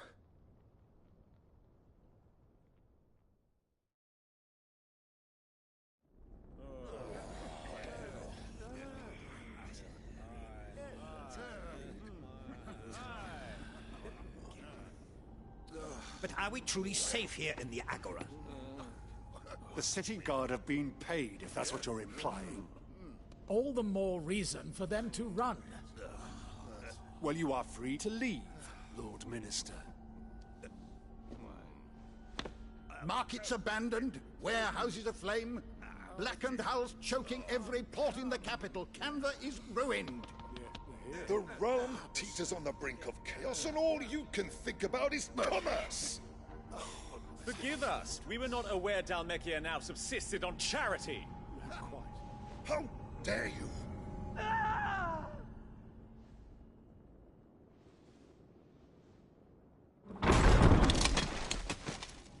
Distinguished members of the Council, you must forgive His Majesty this intrusion. What is the meaning of this? A trifle crowded, but I fear it will have to serve, my liege. Very well. My colleagues, do you not see? The king! He has come to save us from the Akashic!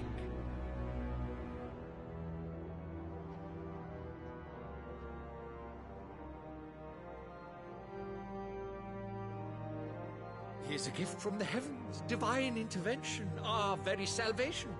And of course, if it is compensation he requires, we would be most willing to negotiate a fair price for services rendered. Fools! Your ignorance unbecomes you. Your Majesty, correct me if I'm wrong, but I would swear that the fiends washing the cobbles of Canva with the blood of her citizens wear the colors of Waloed. Ha! So you do not deny it. Guards, fetter them, and see our guests to the dungeons!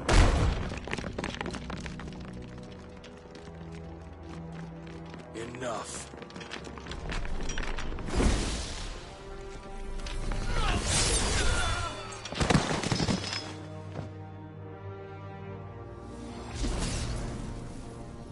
Pathetic creatures.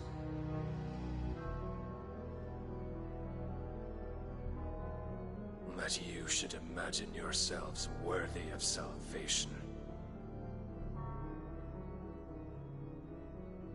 The girl is still here, somewhere in the city. Her consciousness fair dripping with her late father's hubris. A consciousness to which Mythos is inextricably bound and inexorably drawn. See that he is made welcome. Yes, Your Majesty. Come, Mythos. Surely the Prince's light cannot have sated you.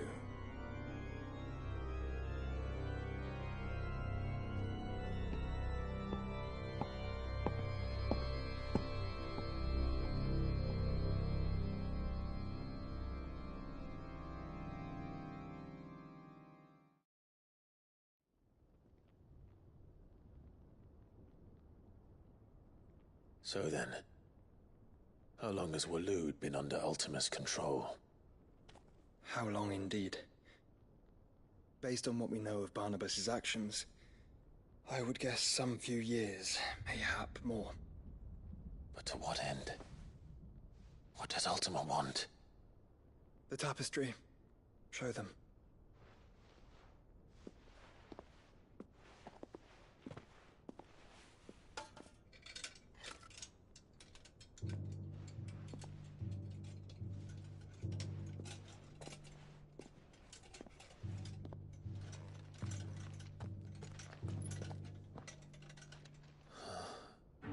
By the flames. Phoenix Gate, Drake's Breath, and now here. But what is it? It is old, ancient, even. Naught remains of the faith it represents, save what can be gleaned from the image itself. None could tell me what the one in the apothecary meant, even the Undying. But I believe it may be the key to discerning Ultima's purpose. That figure in the center, the one beneath whom the Eikons congregate, that I believe to be Ultima. He is a god, or at least godlike. His very existence beyond our ken. The Eikons, and by extension their dominants, are meant to be his subjects, and while some, like Barnabas, have accepted this role, others have rejected it. Like you, Clive, which is rather inconvenient, as it appears he needs you most of all. And gods don't like to be disobeyed. No, I don't suppose they do. Clive, may I tell Yote of the lake? By all means. Yote, I will be accompanying my brother to the Free Cities. Whilst we are afield, I would have you watch over those Clive has made his wards. Omielos delan tuisag ilith. Though well concealed, the hideaway lacks trained fighters to defend its occupants should they be discovered. But it is my duty to... As it has ever been my brother's duty, remember. If that is your wish, Your Grace. But please be safe. If aught were to befall you, You have my word.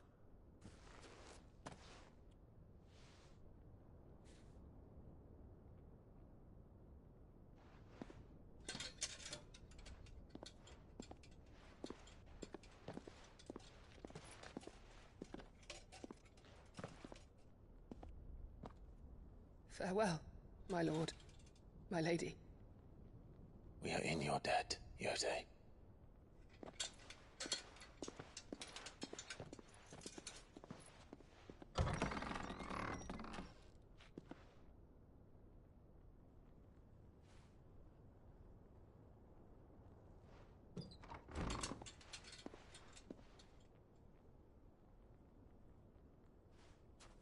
Let's find our friends.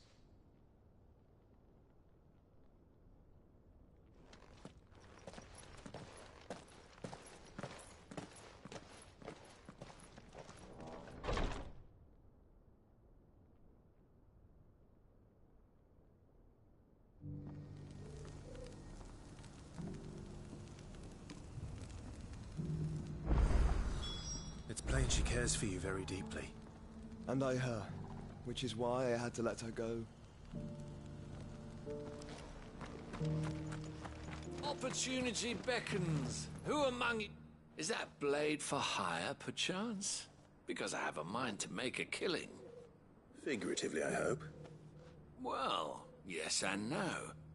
A passing caravan carried with it a rumor most fortuitous for one in my trade, that an elder Dread Evis had been sighted in the fields of Korava. Dread Evis are aggressive beasts.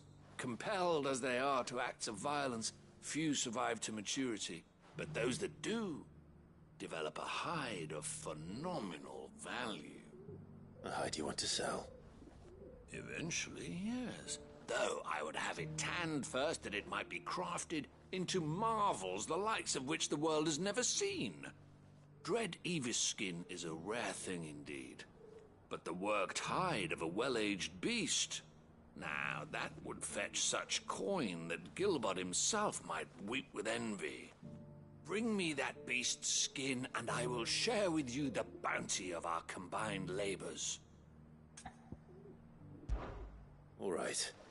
I'll hunt your Evis. Of course you will. When one lives in such troubled times, it is a fool who lets opportunity slip his grasp. Leave Tabor through the east gate, but take the path that branches west. Once you reach the checkpoint at Tovany, you are a mere stone's throw from the fields of Korava. I eagerly await your safe, and above all, triumphant return.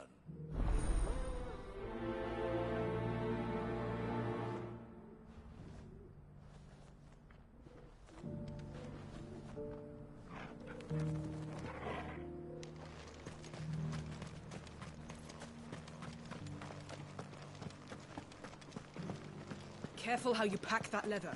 Any creases or scratches. You there! Finally. No one was paying me the slightest heed. Is something wrong? At the university, the students would hang on my every word. Sadly, this far from home, I'm just a vagrant greybeard. The university? You're a scholar. A specialist in ancient cultures.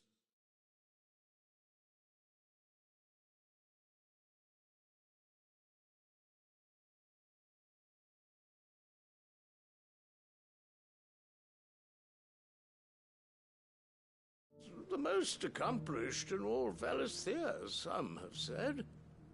Not that I look the part in these tattered rags. In my heyday, no obstacle could have kept me from my studies.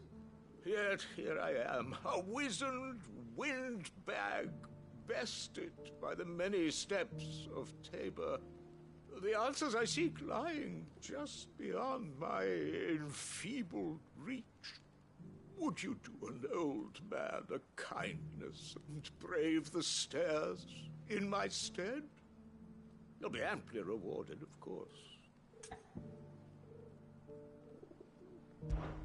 Climb the stairs and... And memorize a few inscriptions for me. Assuming you know your letters, that is. Some courteous soul is rumored to have carved clues to Tabor's rich history into stones dotted about the village.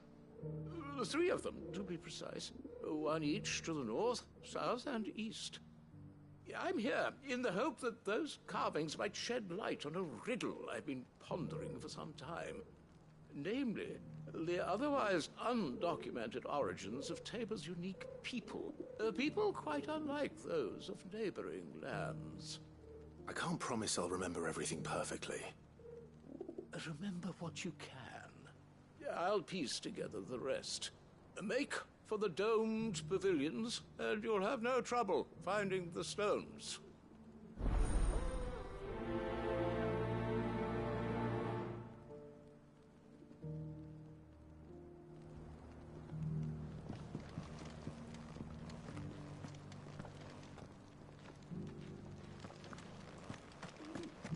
How are those new boots treating you?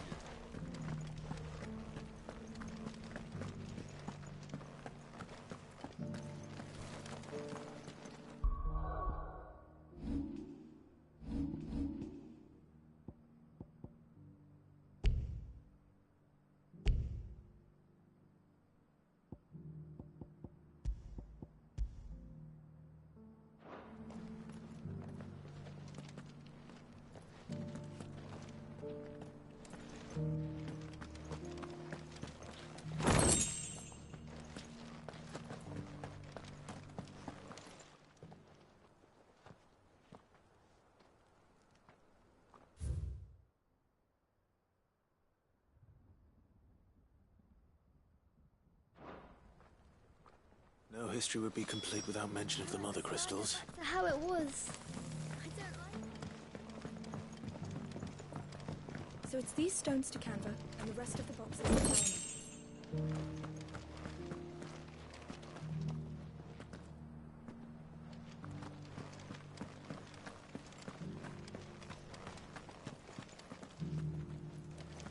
Naomi. Not a scratch on them. Have you noticed the Elder has been coffinless?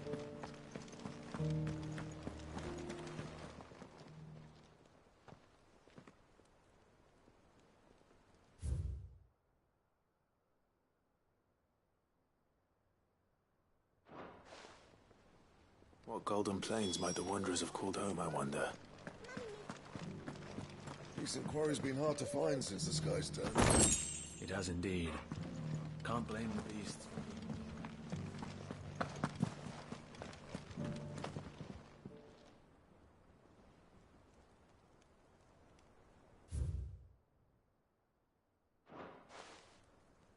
Farmers must have settled here in Tabor. I should speak to the old scholar before I forget everything I've read. The engravings were in good repair considering their age. Oh, would that I could have seen them for myself. Come, don't tease me now. What did you learn of this place and its people? Let's start with the engraving to the south, shall we? What did it say?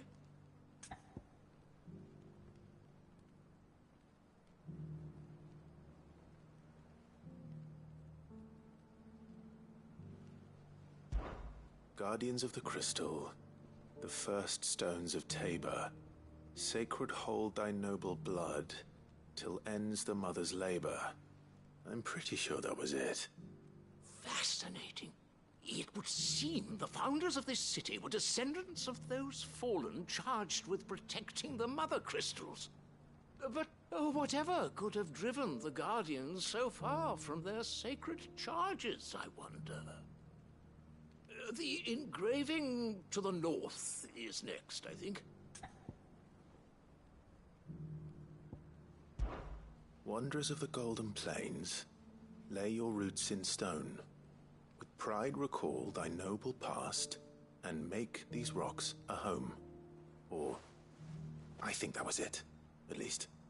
No doubt you're right. There are vestiges of nomadic customs in Tabor its guardian roots could never account for.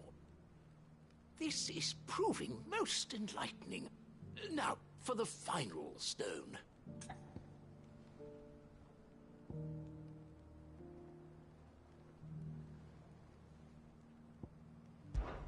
Children of the Hunters, now sworn to serve the sun. Sun worship? I could have sworn.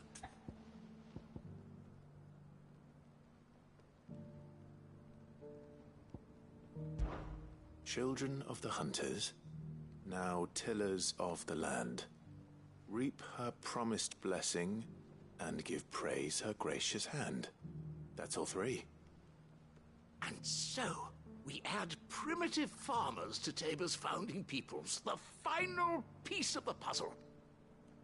3 engravings, one for each of the 3 peoples to have settled Tabor in ancient times. Guardians of the Mother Crystal, wanderers from across the plains, and last but certainly not least, hunters turned farmers.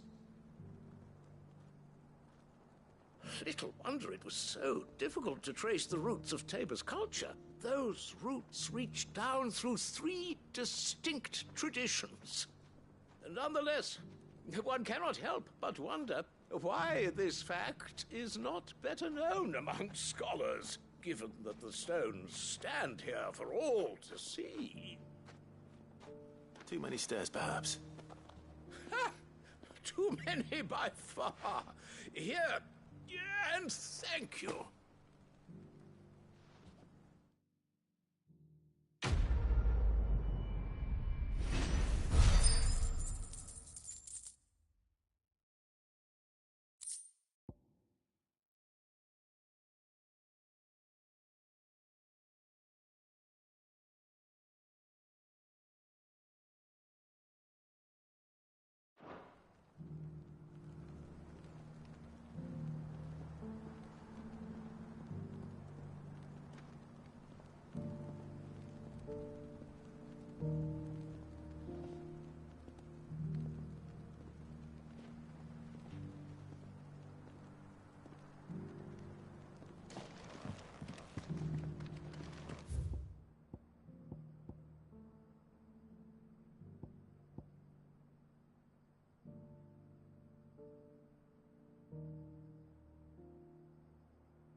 How are those new boots treating you? They're fantastic. Soft as phoenix down, but tough as boiled bone.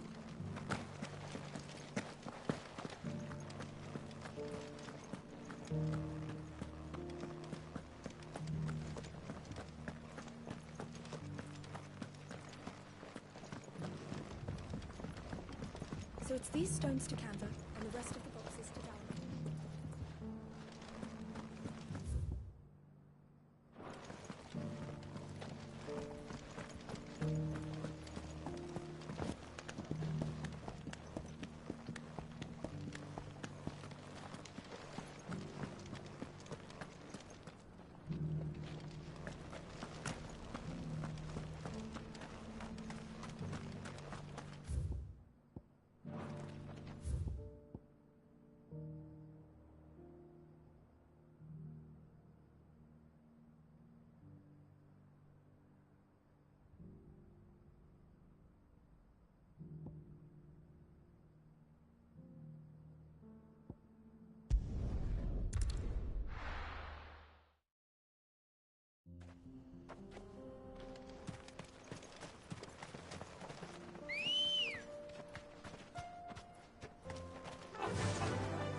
Fly, Ambrosia.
Enough of you, are there?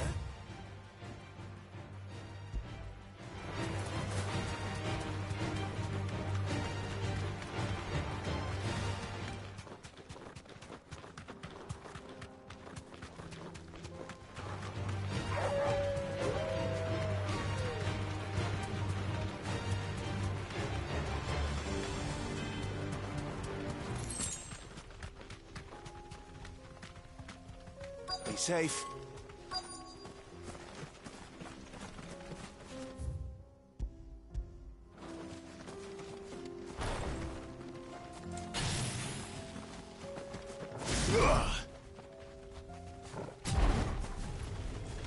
Old he may be, but it looks like there's still plenty of fight in him yet.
This thing reeks.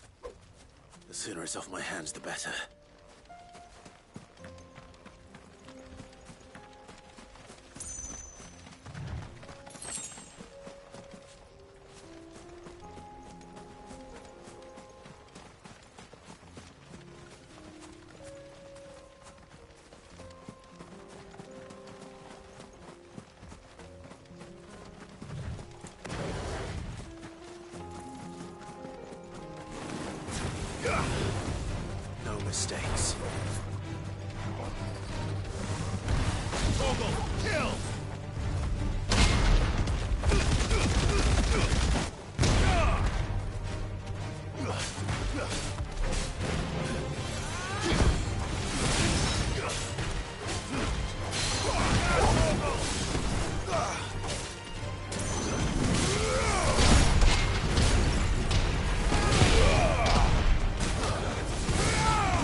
Bandits may be no more, but look what they've left us. It shouldn't be too hard to find goods. The gentleman of the town guard.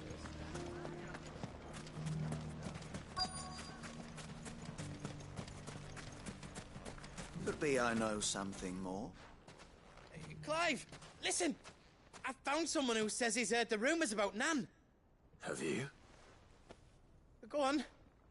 Tell him what you told me. All right. It's like I said. A wizened old crone by the name of Karen's been selling steel to whoever will pay her price, be they knight or knave. Says the more swords and spears she puts in people's hands, the more war they'll wage. And the more war being waged, the more call for swords and spears. And who will they all turn to keep them in steel? Why, the good Reaper herself. And you've seen this Reaper at work? Aye, it just so happens I have. You'll find her right here plying her trade most days. Here in Delamil? Where exactly? She has a stall here in the market, but if you're not the patient type, you can probably find her at her storehouse on the edge of town. But it'd be a bolder man than me that braved that particular nest of vipers. Feeling bold, traveler? I hope so, for your sake. Now, if that's all, I have places to be. Sorry to have kept you.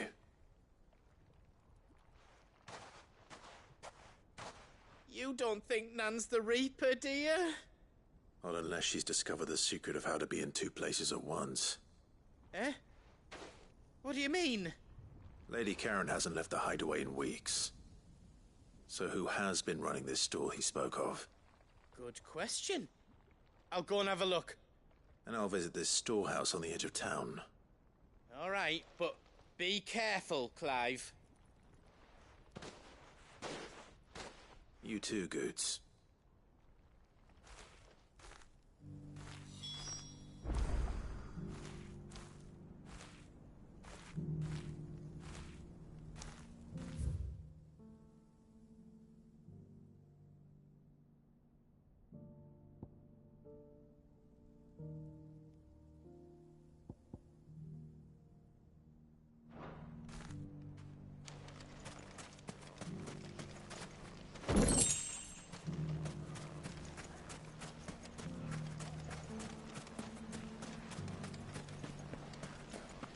The gentleman of the town guard.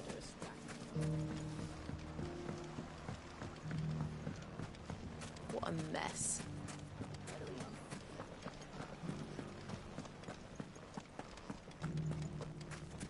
You fought very bravely.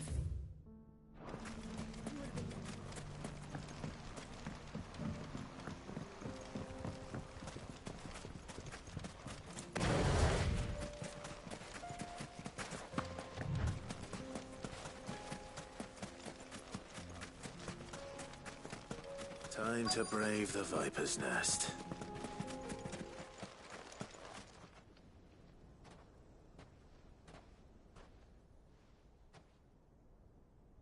Just you, is it? Thought I might have laid it on a bit thick. It was a fairly unconvincing tale.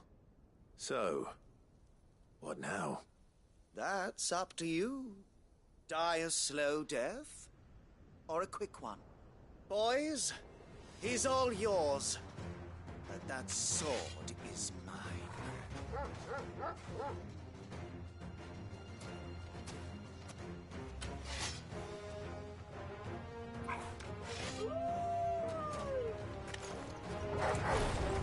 Leave now and we can pretend this didn't happen.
done it now.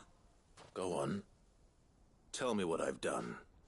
When the Borgwyn finds out you've killed his men, he'll have your head. He only wanted that bull of a manservant, the dim one always clinging to Karen's skirts.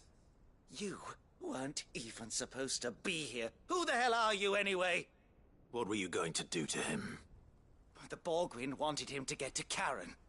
I was only supposed to point the lump in the right direction once he arrived in Dalamil. But then you turned up. Well, go on then. If you're going to end me, end me. You're not worth the effort. Now be gone, before I change my mind. Fucking coward! I need to find Goots. Right now.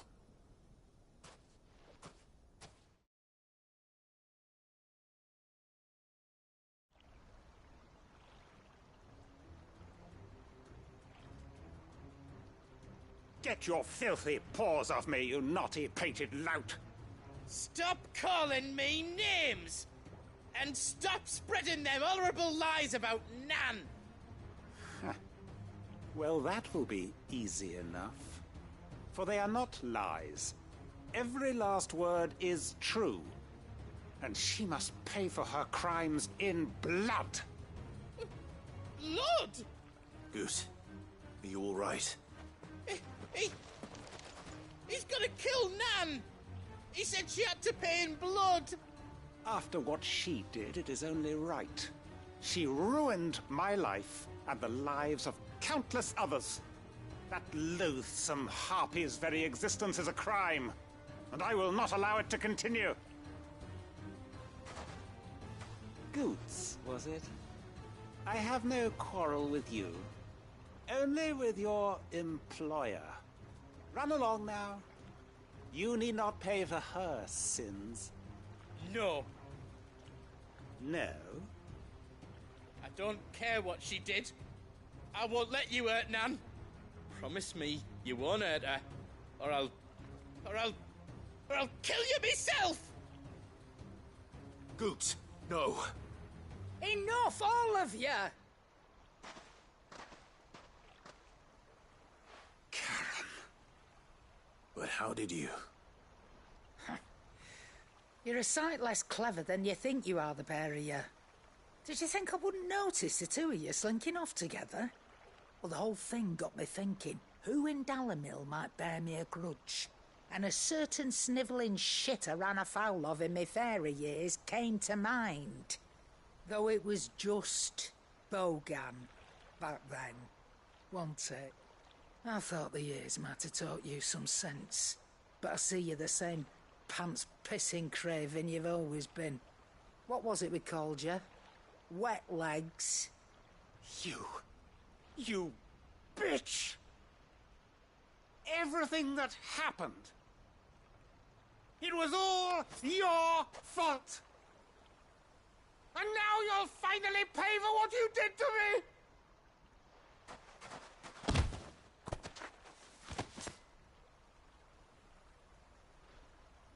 Goots, you... If you want a piece of Nan, you'll have to go through me.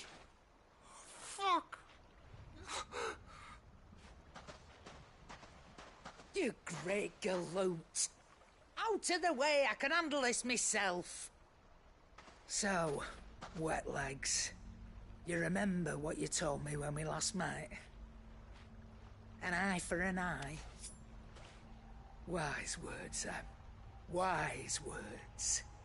And now, it's time to collect.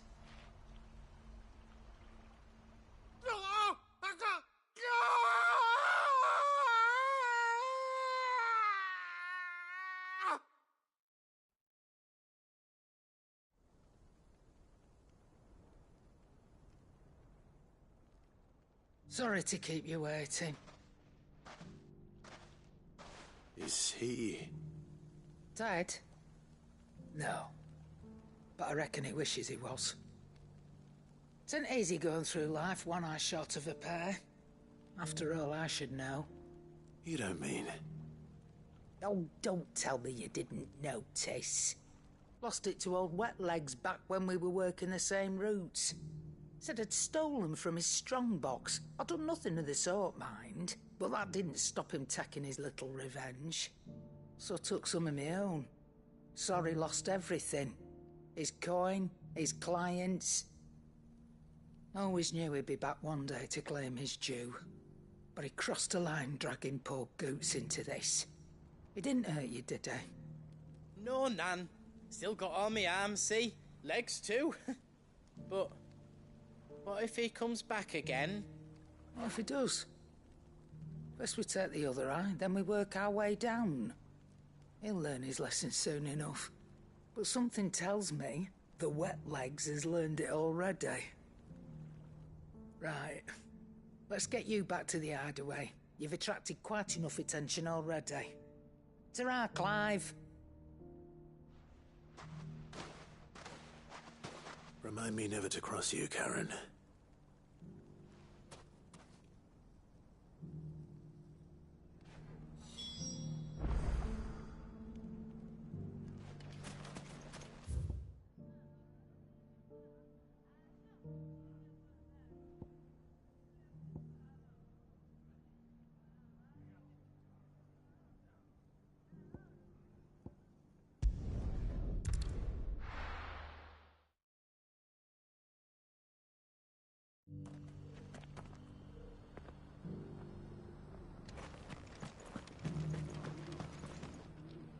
Here's your hide, as requested.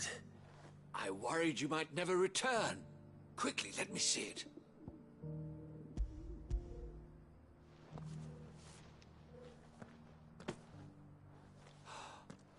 Oh, as supple as a maiden's cheek, yet as adamant as her virtue.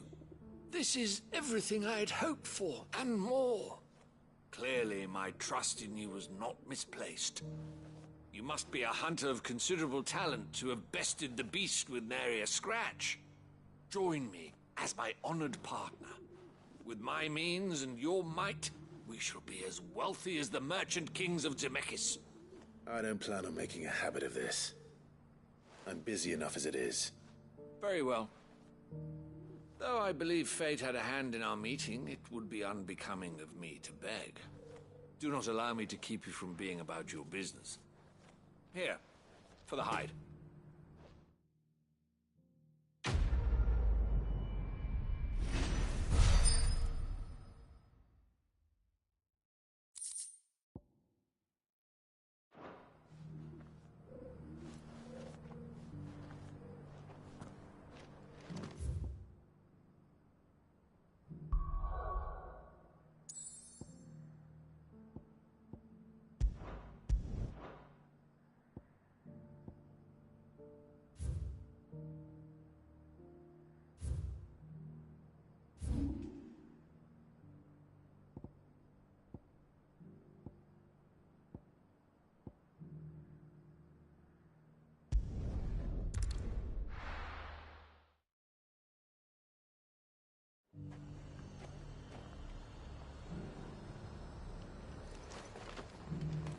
Nothing like a little unrest.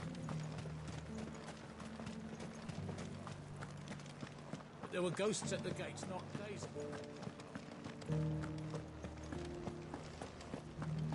You needn't fret. The creatures...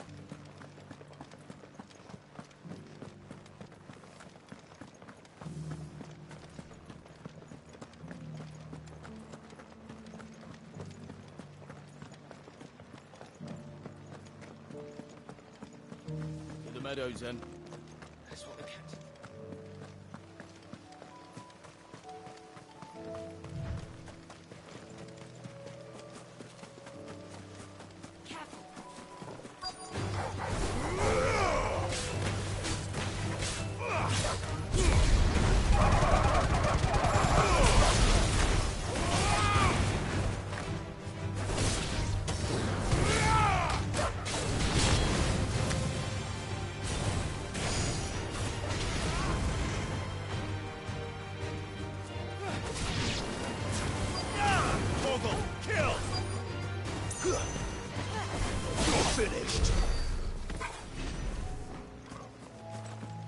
Deputy said I should be able to find what I'm looking for somewhere nearby.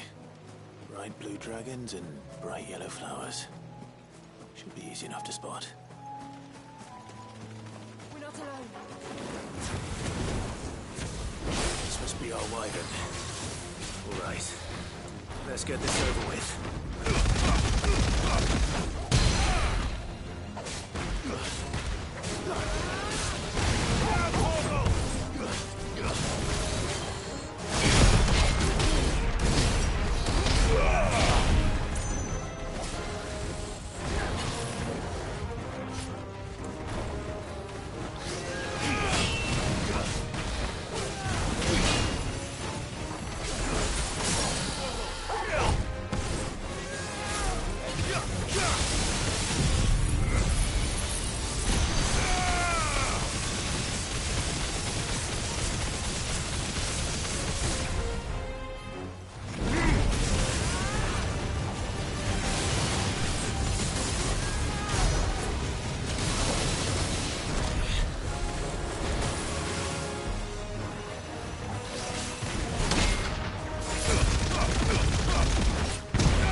That's the wyvern's liver. Now I just need to find the herbs. Bright yellow with a heady scent.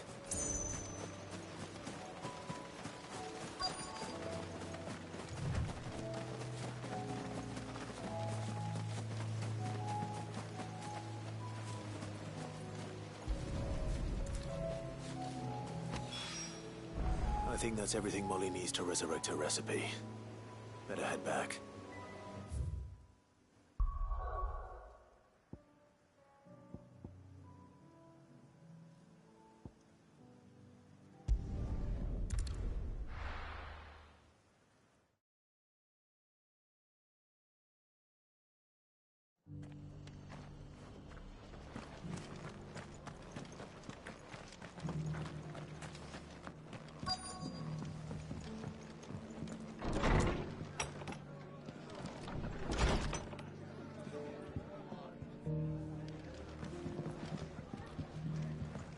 Martha's got a big heart.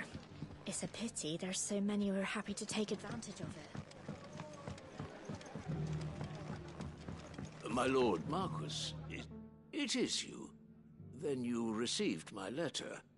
I am Sebastian Rutherford, chief steward of your lord uncle's estate. Of course. We met once before. Yes, my lord. Thank you for coming. And what was so sensitive that you couldn't put it in writing? 1,000 apologies, my lord. I did not mean to offend. I merely... It's all right. Continue. I am here at Martha's Rest, at the behest of your lord uncle, tasked with learning what I am able of the realm's current state of affairs. And what I have learned is grim. The fall of the Mother Crystals has left Storm in a state of utter disarray. The subsequent darkening of the heavens has only made things worse. Akashic attacks, once unthinkable, are now commonplace.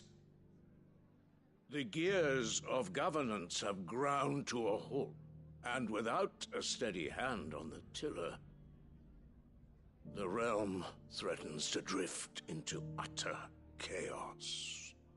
Your lord uncle, however, believes there is a way to avoid this fate, and is determined to see it set in motion. That sounds like quite the undertaking. It is. Hence my having enlisted the aid of several colleagues serving the 7 high houses. Alas... Alas... I have lost contact with 2 of those colleagues already. They are both able-bodied and trained in the sword, yet in these dark times even that may not prove sufficient to keep a man safe on the road. So you want me to find them? I'll need to know where they went. One I sent to investigate the Republic, the other the old Imperial capital of Oriflamme. That doesn't exactly narrow it down. I suppose I'll start in Dalamil and work my way east. Thank you, my lord. I shall pray for your success and safety.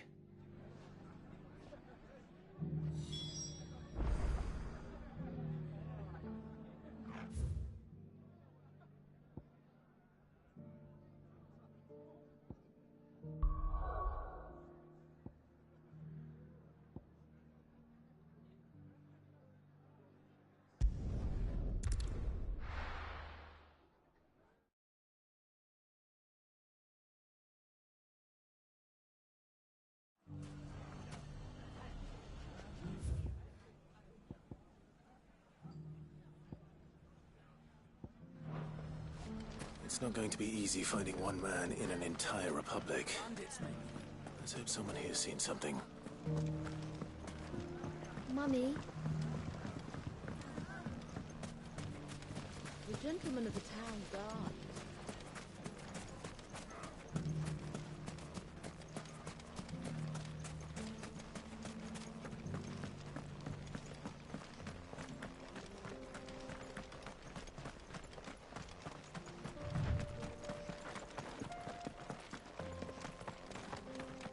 Someone's got himself in trouble.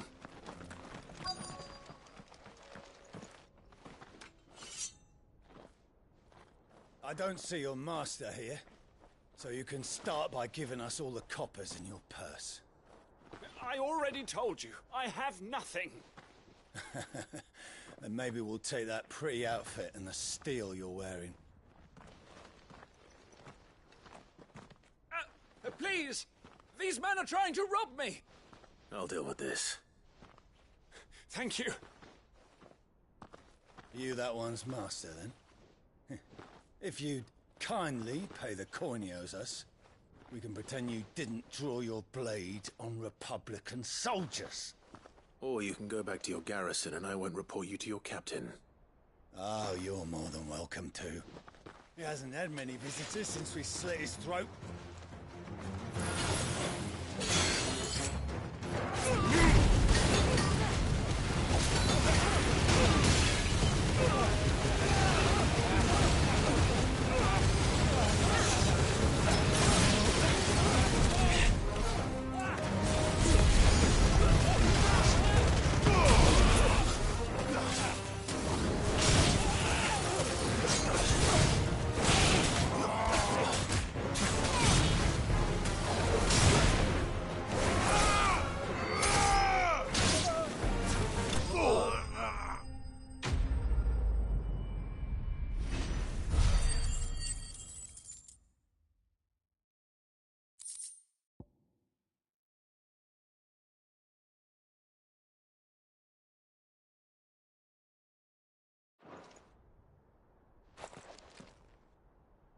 I'd expect as much from Hugo's faithful, but these were men of the fist.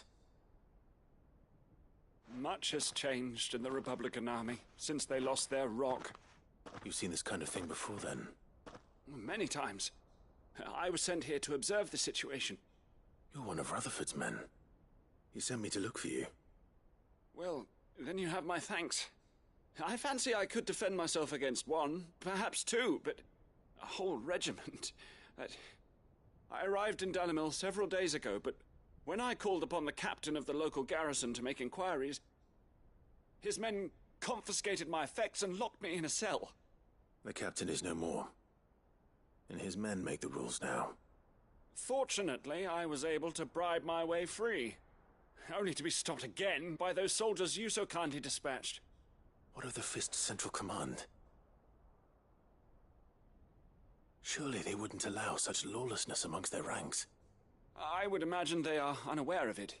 Most of the army has fallen back to the capital and hunkered down behind her walls. Those who weren't recalled now rule the fringes unchecked.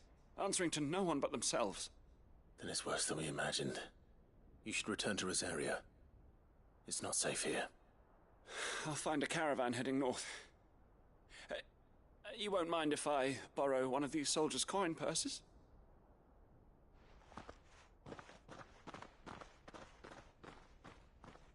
Not at all. Now, to find this second associate of Rutherford's. If he was bound for Oriflamme, I'll start at Northreach and see if I can pick up his trail.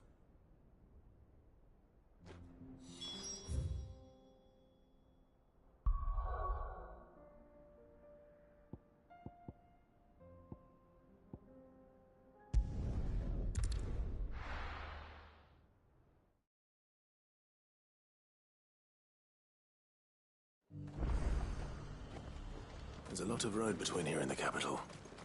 Rutherford's man could be anywhere. There were ghosts at the gates not days ago, and now you'd have us believe.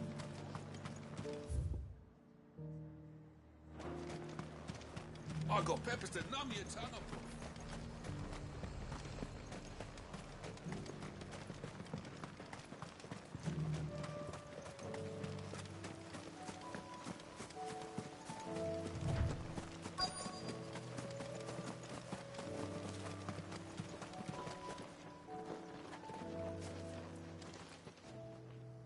What happened here? If you're with the others, they've already relieved me of my belongings. I'm not. I'm looking for someone who was sent here by a man named Rutherford. And then you found him. I'm Alistair Rockford, attendant to the Lady Ariane of House Wellesley. Of the 7 high houses of Rosaria. It's been a long time since last I saw my great-aunt. Is she well? My Lord Marquis? Yes. Yes, she is. The Lady Dowager has granted me leave to assist your Uncle Stuart. I was on my way back from the old capital when I saw some villagers being robbed on the road here. Bandits? They looked more like field hands, but it didn't matter in the end. I did what I could to help the victims, but all it earned me was a pommel to the temple. Which way did they go? South, toward the gate. All right. I'll take care of them. Founder knows I've met enough of their kind. You head back to Northreach, visit the Vale, tell them I sent you. Thank you. I shall. Founder be your shield.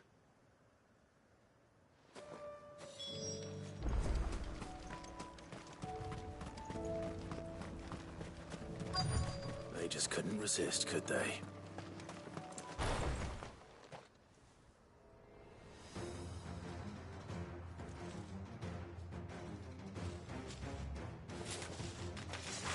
This one's ours, pretty boy.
Make for the town while you can. There may be more bandits nearby. You don't need to tell me twice. Many thanks, traveler. This looks to be all of them. I thought I told you to make for the Vale. And stand by as ill might befall the heir to the ducal throne. It's just Clive, and I'm fine. Which is more than can be said for you. I will survive. Strange that the garrison wouldn't intervene in such a brazen attack so close to their gates. The garrison have their hands full inside the city. Some days they don't even send out patrols. There are few hands left to work the fields, and even fewer to transport the grain. The market stalls are nearly bare, and the price for what remains is exorbitant. It's not uncommon to see a fight break out over a crust of bread. When I said the ones who attacked me didn't have the look of bandits, I meant it. They were probably just desperate. Rockford, listen to me. If you are to continue your investigation, you first need to seek the attention of a healer. Of course. I shall return to Northreach right away. But allow me to thank you first. Had you not happened along, Don't thank me. Thank Rutherford. It was he who sent me. I suppose he'll be wondering where I've got to. I shall send a Bastolus as soon as I'm able. Good day.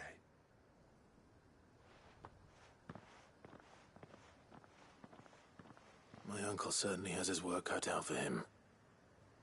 If it isn't already too late. I should go and tell Rutherford that his colleagues are still in one piece.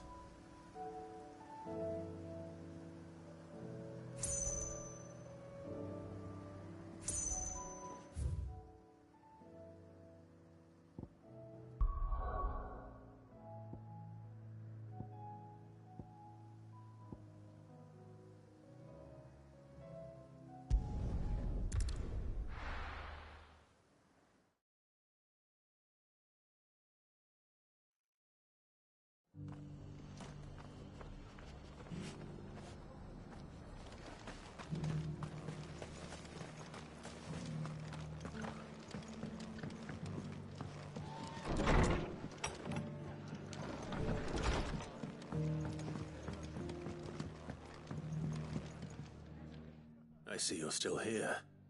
The Rest's location affords a constant flow of traders, and with it, a constant flow of information.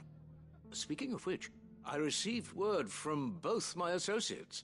They have resumed their investigations, thanks to you. I only happened to be in the right place at the right time. They both seem to think the realm's prospects rather grim. I am afraid that grim would be putting it lightly. Storm is in crisis, and if we are to free her, we must work quickly. And we must work together. Such is your Lord Uncle's wish. As it is mine.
Seems the hideaway's lost its appetite.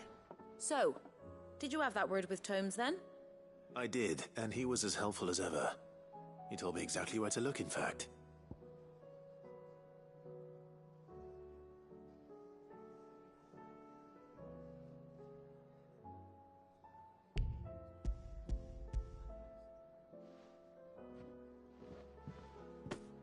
And what precisely will I be cooking up?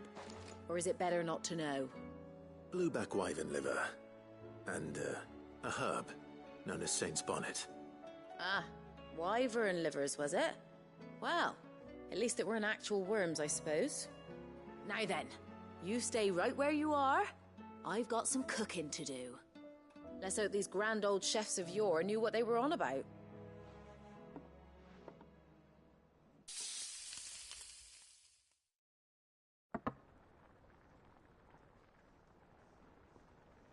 And here we have it. Fried mortress of skyworm. Ivan's offered to make sure it's fit for consumption. Well, I say offered. He as good as begged. And rightly so. Is there any higher honour than partaking in a slice of culinary history?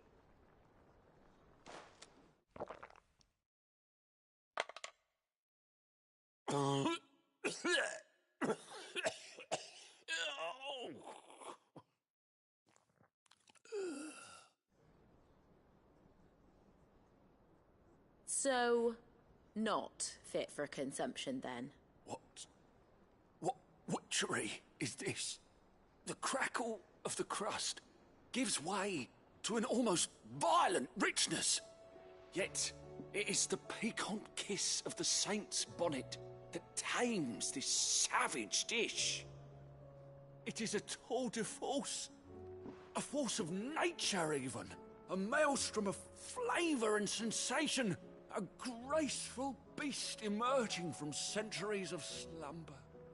I think he likes it. Well, I can't quite tell with all that nonsense he's talking. But I reckon you might be right. It was decent then, I take it. Decent? It's remarkable. And I defy any man to say a word to the contrary. Sid, might I suggest that you command a party of your finest men and women to procure a dozen blueback wyverns forthwith? I'll give it some thought.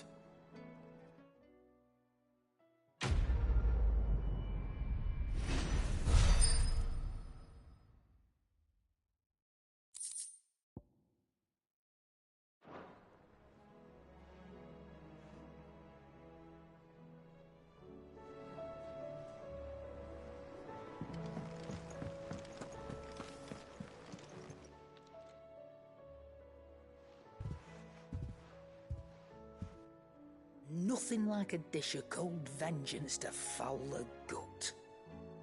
I'm sorry, Nan. I didn't mean to make things worse. I just thought I had to protect you. Like you've protected me.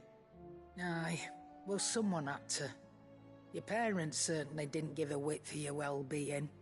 Reckon the both of us would be worse off if I'd not taken you on. You've always been me right eye, Goots. And I'd have you stay that way. So don't you dare go looking for trouble again. Well, I will. If you ever need help, I'll do it again and again, and you can't stop me. Why, you big lump. Fine. Play the hero if it makes you happy. Thanks, Nan. I won't let you down.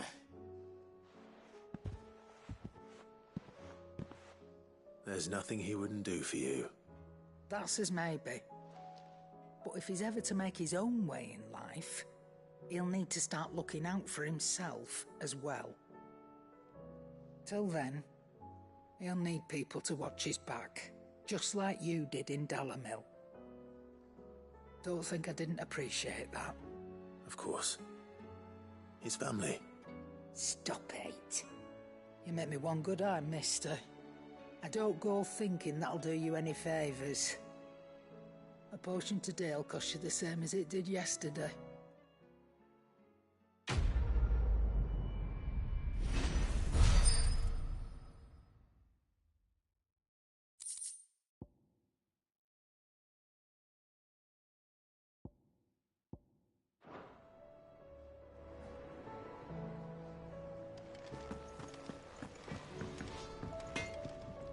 Trouble with your gear, or something falling, do you?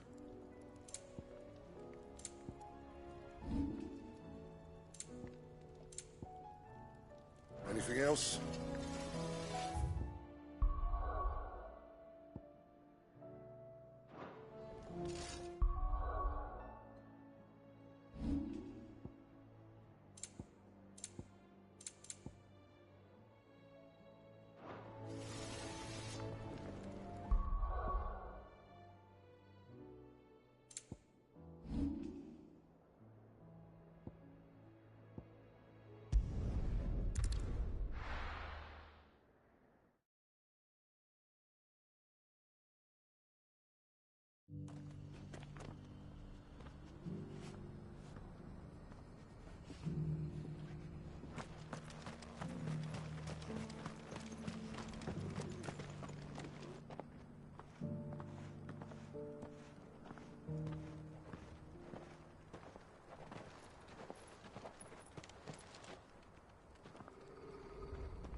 Cyril.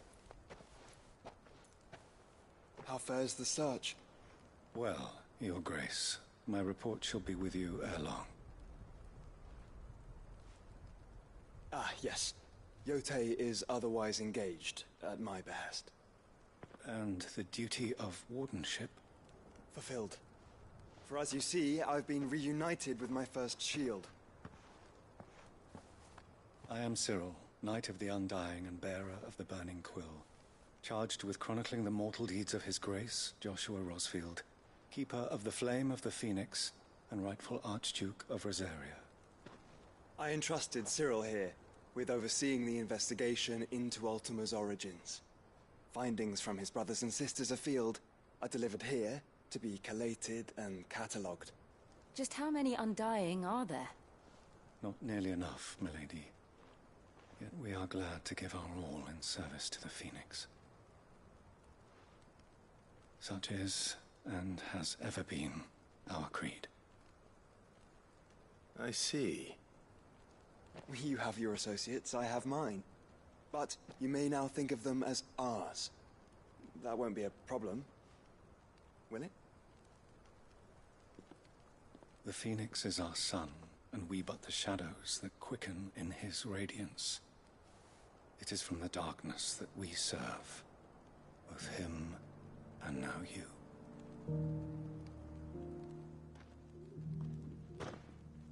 Pray accept this token.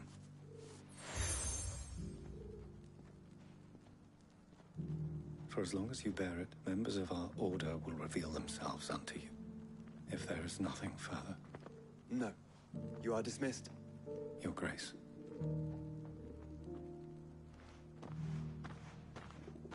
It's a canva, then. We'll talk about this later. Cyril seemed very, You certainly keep strange bedfellows, Joshua.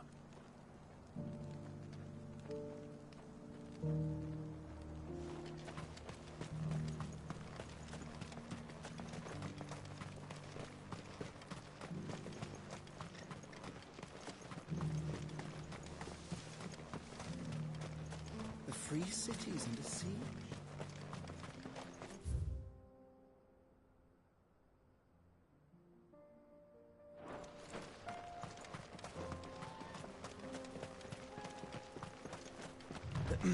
Are you sure this is the right way, brother?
mess with the leader of the pack, eh, boy?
This one. Attack!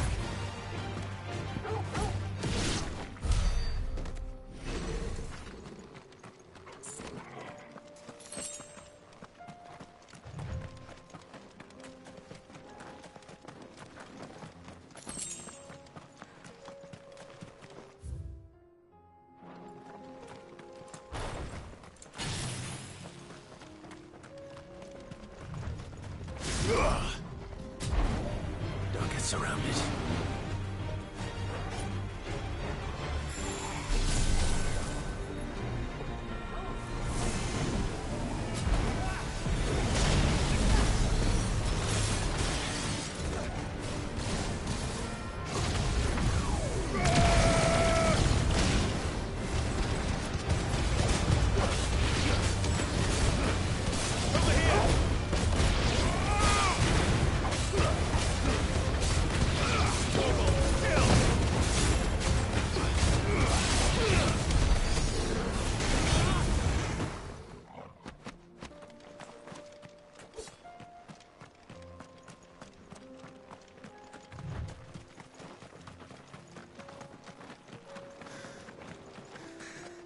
Clive. Smoke. Is the city fallen?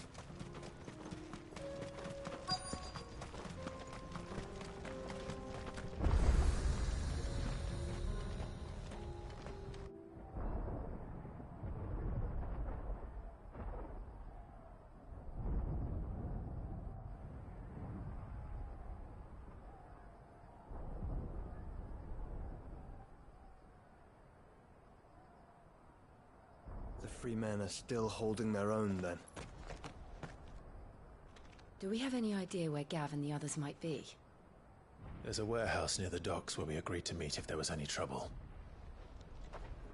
We should hurry.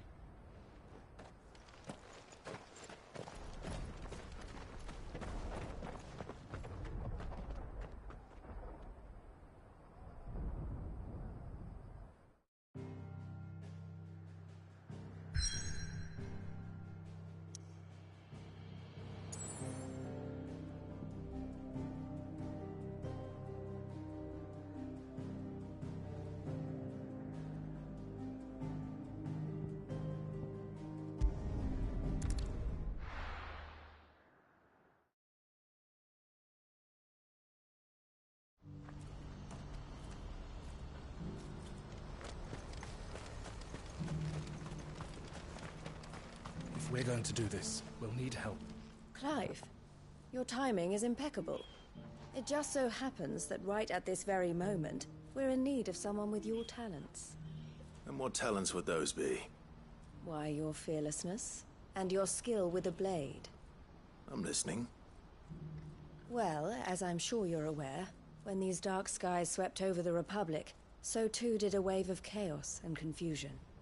Randalar has been particularly badly affected. Many of the capital's bearers have lost their masters, or taken the opportunity to flee them. None remain free for long, of course. Most find themselves under the protection of the Fist before they get far. But the army too is in disarray, and finds itself unable to provide for its new charges. Which means it has been looking to sell. And you've been looking to buy, to make sure these masterless bearers remain that way. Precisely. It's the perfect opportunity to free dozens more, and for an attractive price, no less. So where does my skill with a blade come in? Though we may have the funds to buy these bearers, we have nowhere to house them. So we've been searching for a place where they can be resettled. Somewhere far from the prying eyes of those who would see them enslaved once more. And we believe we have found one. Cashlock. A small hamlet hidden in a canyon. The place was abandoned a long time ago, but when the men moved out, the beasts moved in. And so we seek the aid of a fearless swordsman to encourage them to look elsewhere. You'll help, won't you? How could I refuse? Excellent. Theo, if you wouldn't mind making arrangements for the transportation of our guests, as we discussed. Of course. Leave everything with me. Sounds like you'll have your work cut out for you. I will. We have an entire village to stock and furnish. Residents and all. Even if I begin right now, I'll be working day and night. So I'd better get started. Try to clear the place out before the wagons roll in, won't you? I'll do my best. You will find a village in Chaidra's Thread, past Lateney's Cleft. My man there will open the gate for you. All right. Wish me luck. I'm sure you won't need it.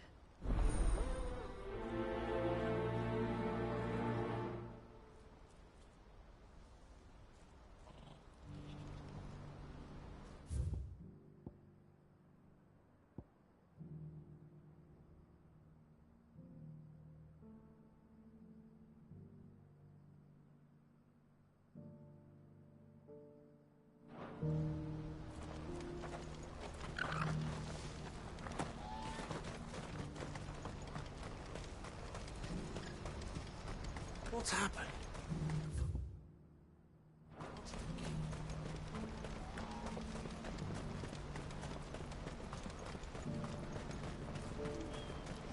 What I wouldn't give for a hot. Looks like this is the end of the road. When are they gonna let us through?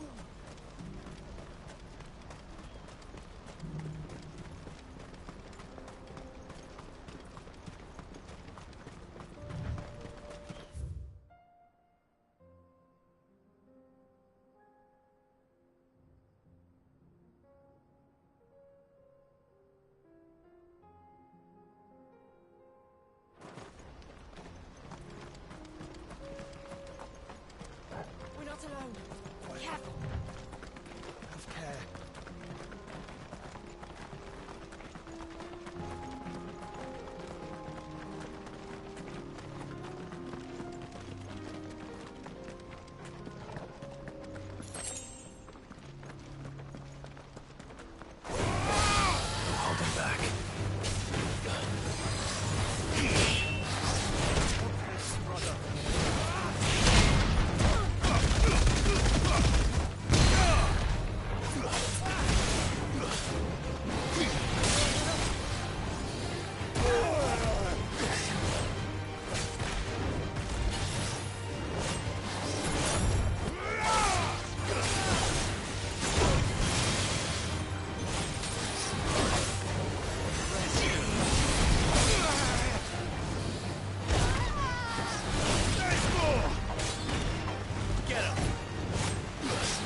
must have been a nice place once. It will be again.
I think that's the last of them. I think you're right. Let's head back to Boklat.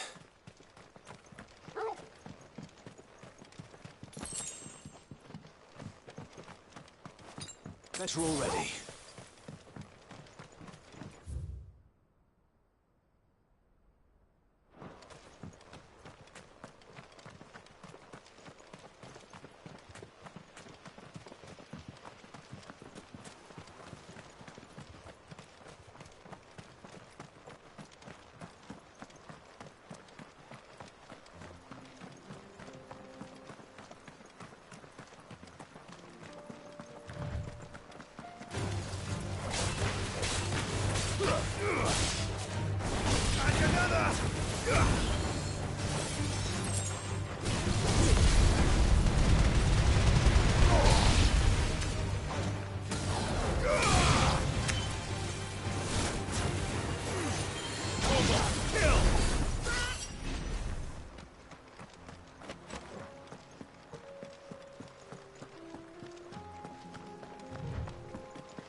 Something the matter, Theodore?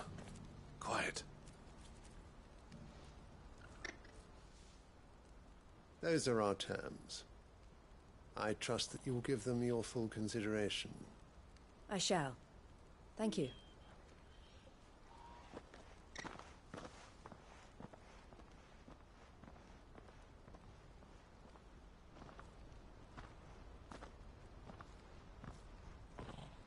Him again. Someone you know? Yes. And, no. But enough about him. How did you fare down in Cashlock? It's done. The village is safe now. You made quick work of it, as always. I should go and let Eloise know. Don't let me keep you. But Clive, don't tell her I was watching her, will you? She'll only get upset. I'll explain everything once you've finished with your report. All right. We'll speak then.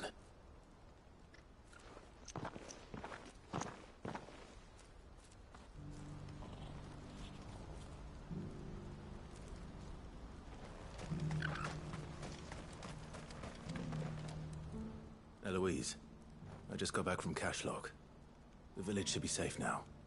Thank you, Clive. Here, something for your trouble. Well then, now that you have laid the groundwork for our little project, I suppose we'd better finish the job. The first thing we'll need to do is make sure our offer for the bearers is accepted. You're still in negotiations? We are. A trusted colleague has been dealing with the Fist on our behalf, but things have been trickier than we anticipated. I suppose it's to be expected. This is the army we're dealing with. Fighting's what they do. But we shall emerge victorious in the end. Well, if you need any help, you know where to find me. I'm not sure I do. But thank you, all the same.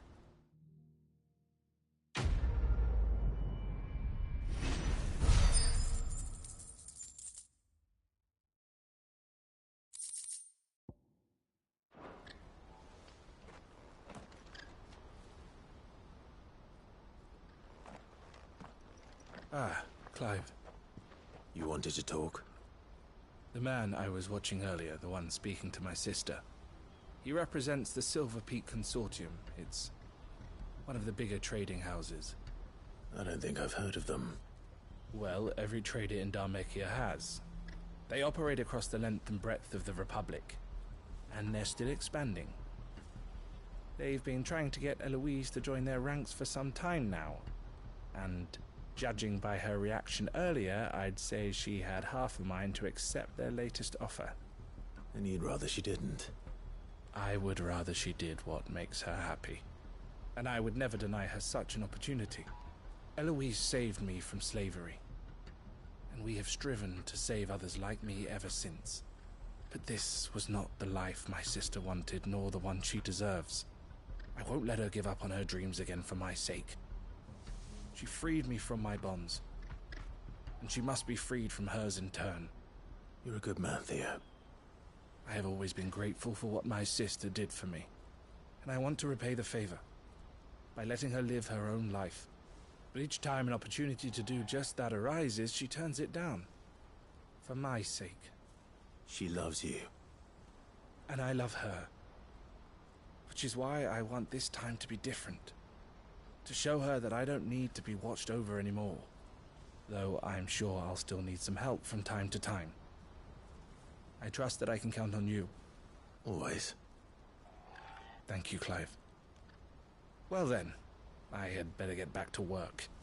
These bearers aren't going to move themselves. That's a job for the Crimson Caravans.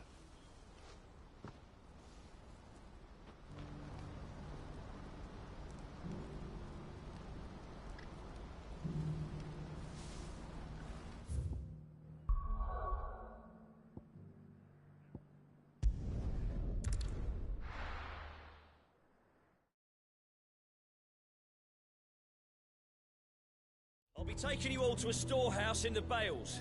Leave anything you don't need behind.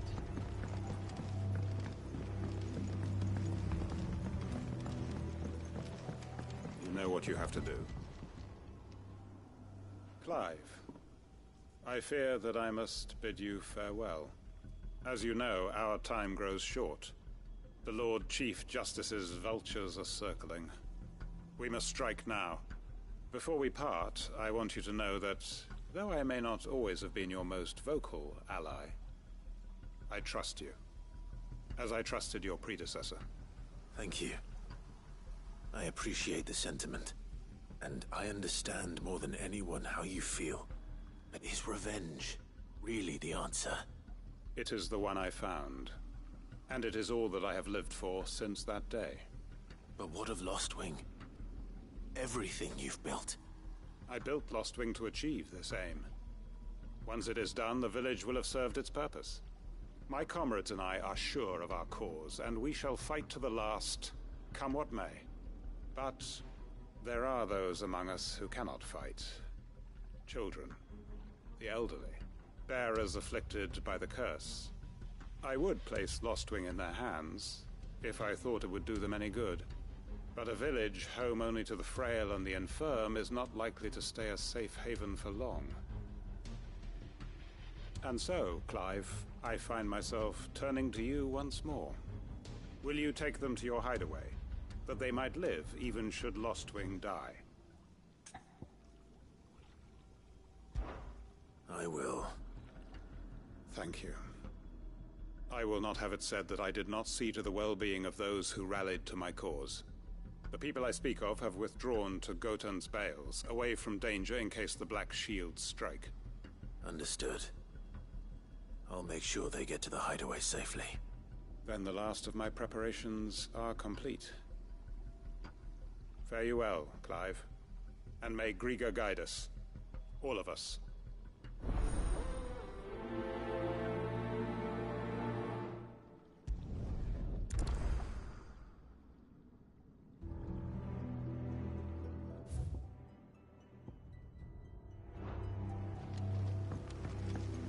Come then, brother. We are awaited in Gotan's Bales.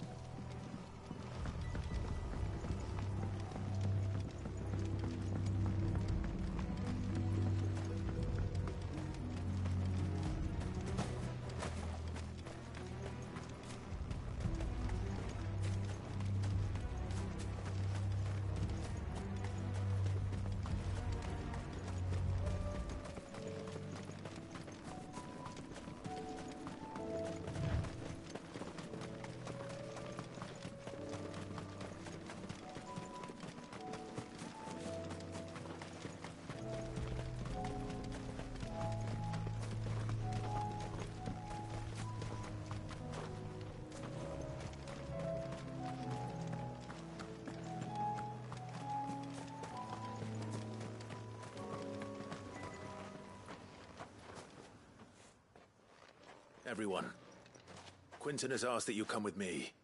You can no longer guarantee your protection, but I can. There's a safe place I can take you to. Well, if that's what the Master thinks best. Sid, none of us would be standing here today if it weren't for Master Quinton. We owe him our lives. So we ain't about to start telling him what he should do with his. If he's saying we ain't safe in Lostwing no more, it's 'cause he ain't coming back. And if that's what has to happen, then so be it. I only hope he can see this through to the end. That we get to see justice done. I hope so too. Oi! You lot! Where's everyone else? They ain't already left, have they? They've gone with Master Quinton. Fuck! Fuck! Fuck! What's wrong? I've just come from the Justice's manor. We have to get Quinton to call off the attack. It ain't just the Black Shields protecting the place. He's got a guard dog and all. A fucking monster. They don't stand a chance against that thing. If I don't get the message to them, they're all gonna fucking die. No. We can't let this happen. Sid! Don't worry about us. You've got to catch up with him. We can't let Quinton die before that bastard does. All right. I'll do what I can. Where is this manor? It's way over to the east, through the woods. Heavenhall, he calls it. Promise us, Sid. Promise us you'll do what you can.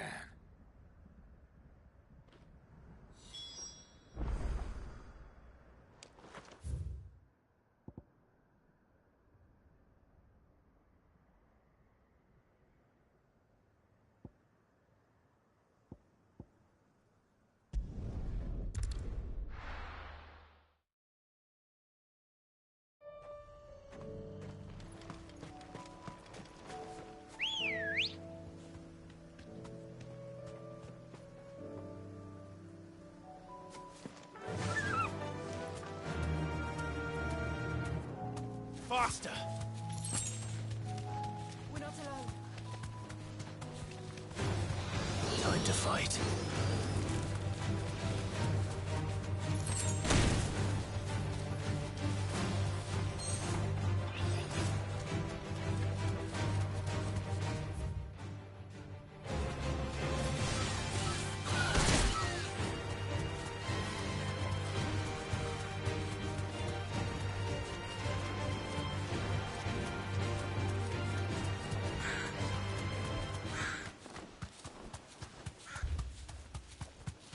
Clive, look. No. Don't tell me we're too late.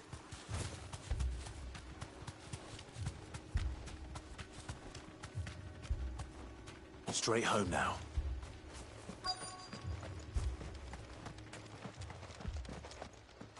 Quentin, are you all right? No. But I am alive.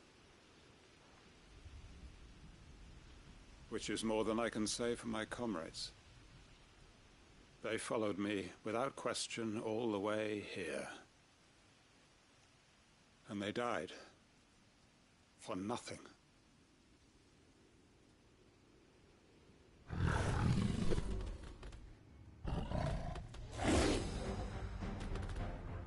This must be the guard dog. Quentin. I'll hold it off. You go. But... your comrades didn't die for nothing. They died for you. Don't let their sacrifice be in vain. I won't. Come on, then. That is no real guard dog. No. Just a rabid beast that needs to be put down.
arrived earlier.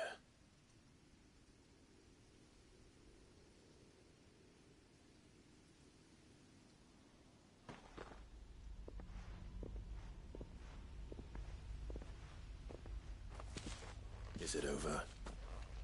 It is. He wept and begged for mercy. And I cut him from ear to ear, just as I dreamed of doing all these years. All my plans, building a haven in Lostwing, freeing bearers from their chains and recruiting them to my cause. It was all for this. But what is this? Justice? My faithful comrades. All those lives lost, so that I might take another. Quentin. Master Quentin! Oh, thank Grieger you're safe. You're alive. And so are you. I'm so sorry. I tried to warn you about that thing. And I hate to say it, but there's more bad news. It's Lostwing. It's been flooded. What?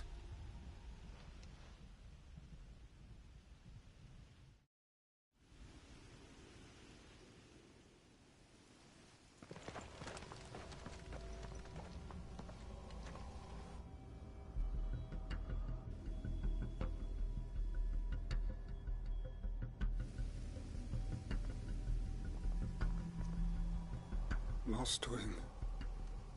My Lostwing. And look who's here. They must have stolen in after we left, just before the flood struck.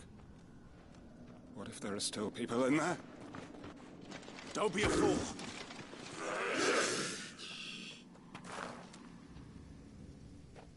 Damn it.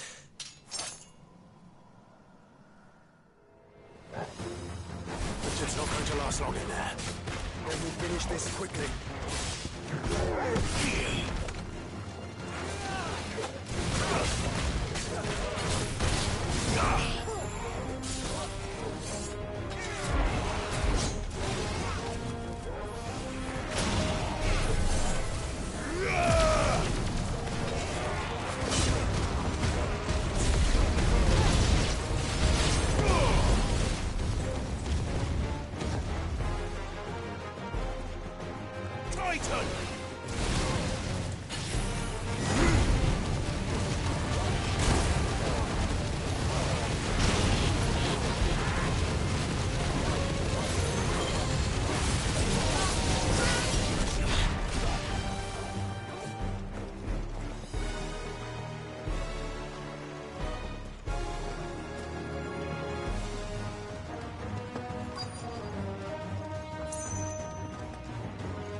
Hold on. I'm gonna get you out of here.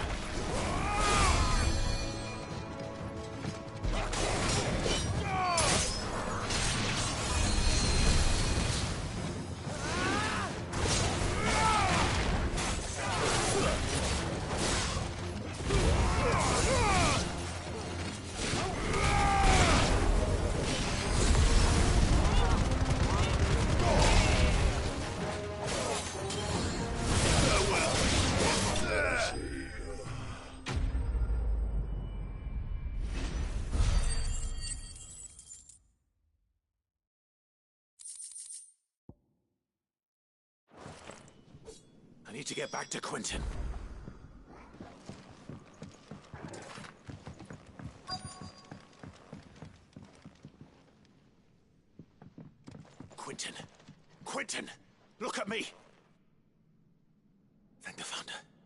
hasn't turned. I'm going to get you out of here.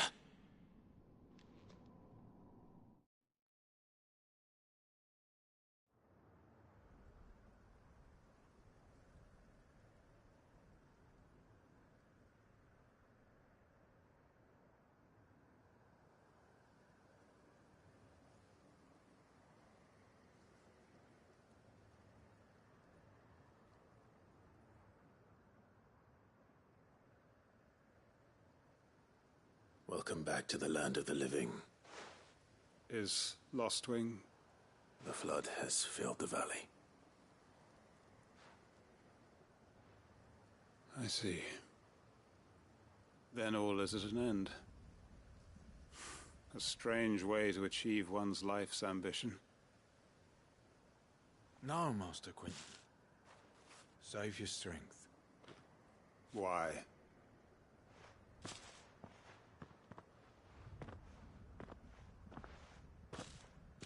All that I strove for is gone. Only emptiness remains. I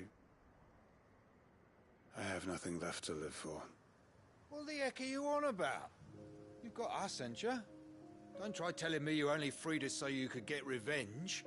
We're more than that to you, and we all know it. I thought you weren't coming back. But I prayed, and you did. There's got to be a reason for that, right? Can't we just go back to how it was? You know, you looking after us all. Your work ain't over yet, Master Quinton. We believed that you were the right man to lead us, and we still do. Your village may be lost, but it seems your people aren't. So long as you remain to guide them. But why? After what why would anyone follow me? 'Cause we're family, aren't we? Family? Yeah, and all our comrades who went with you, they felt the same. Lostwing weren't just a village. It was all of us. It was. And as long as we're still here, it is too. We can start again. Build a new Lostwing, right here in the Bales.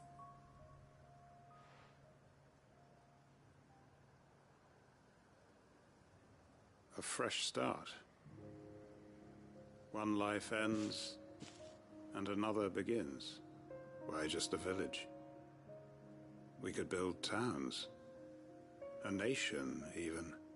What's to stop us? That's the Master Quinton we know. Please. I am nobody's master. Quinton will suffice. After all, we are family.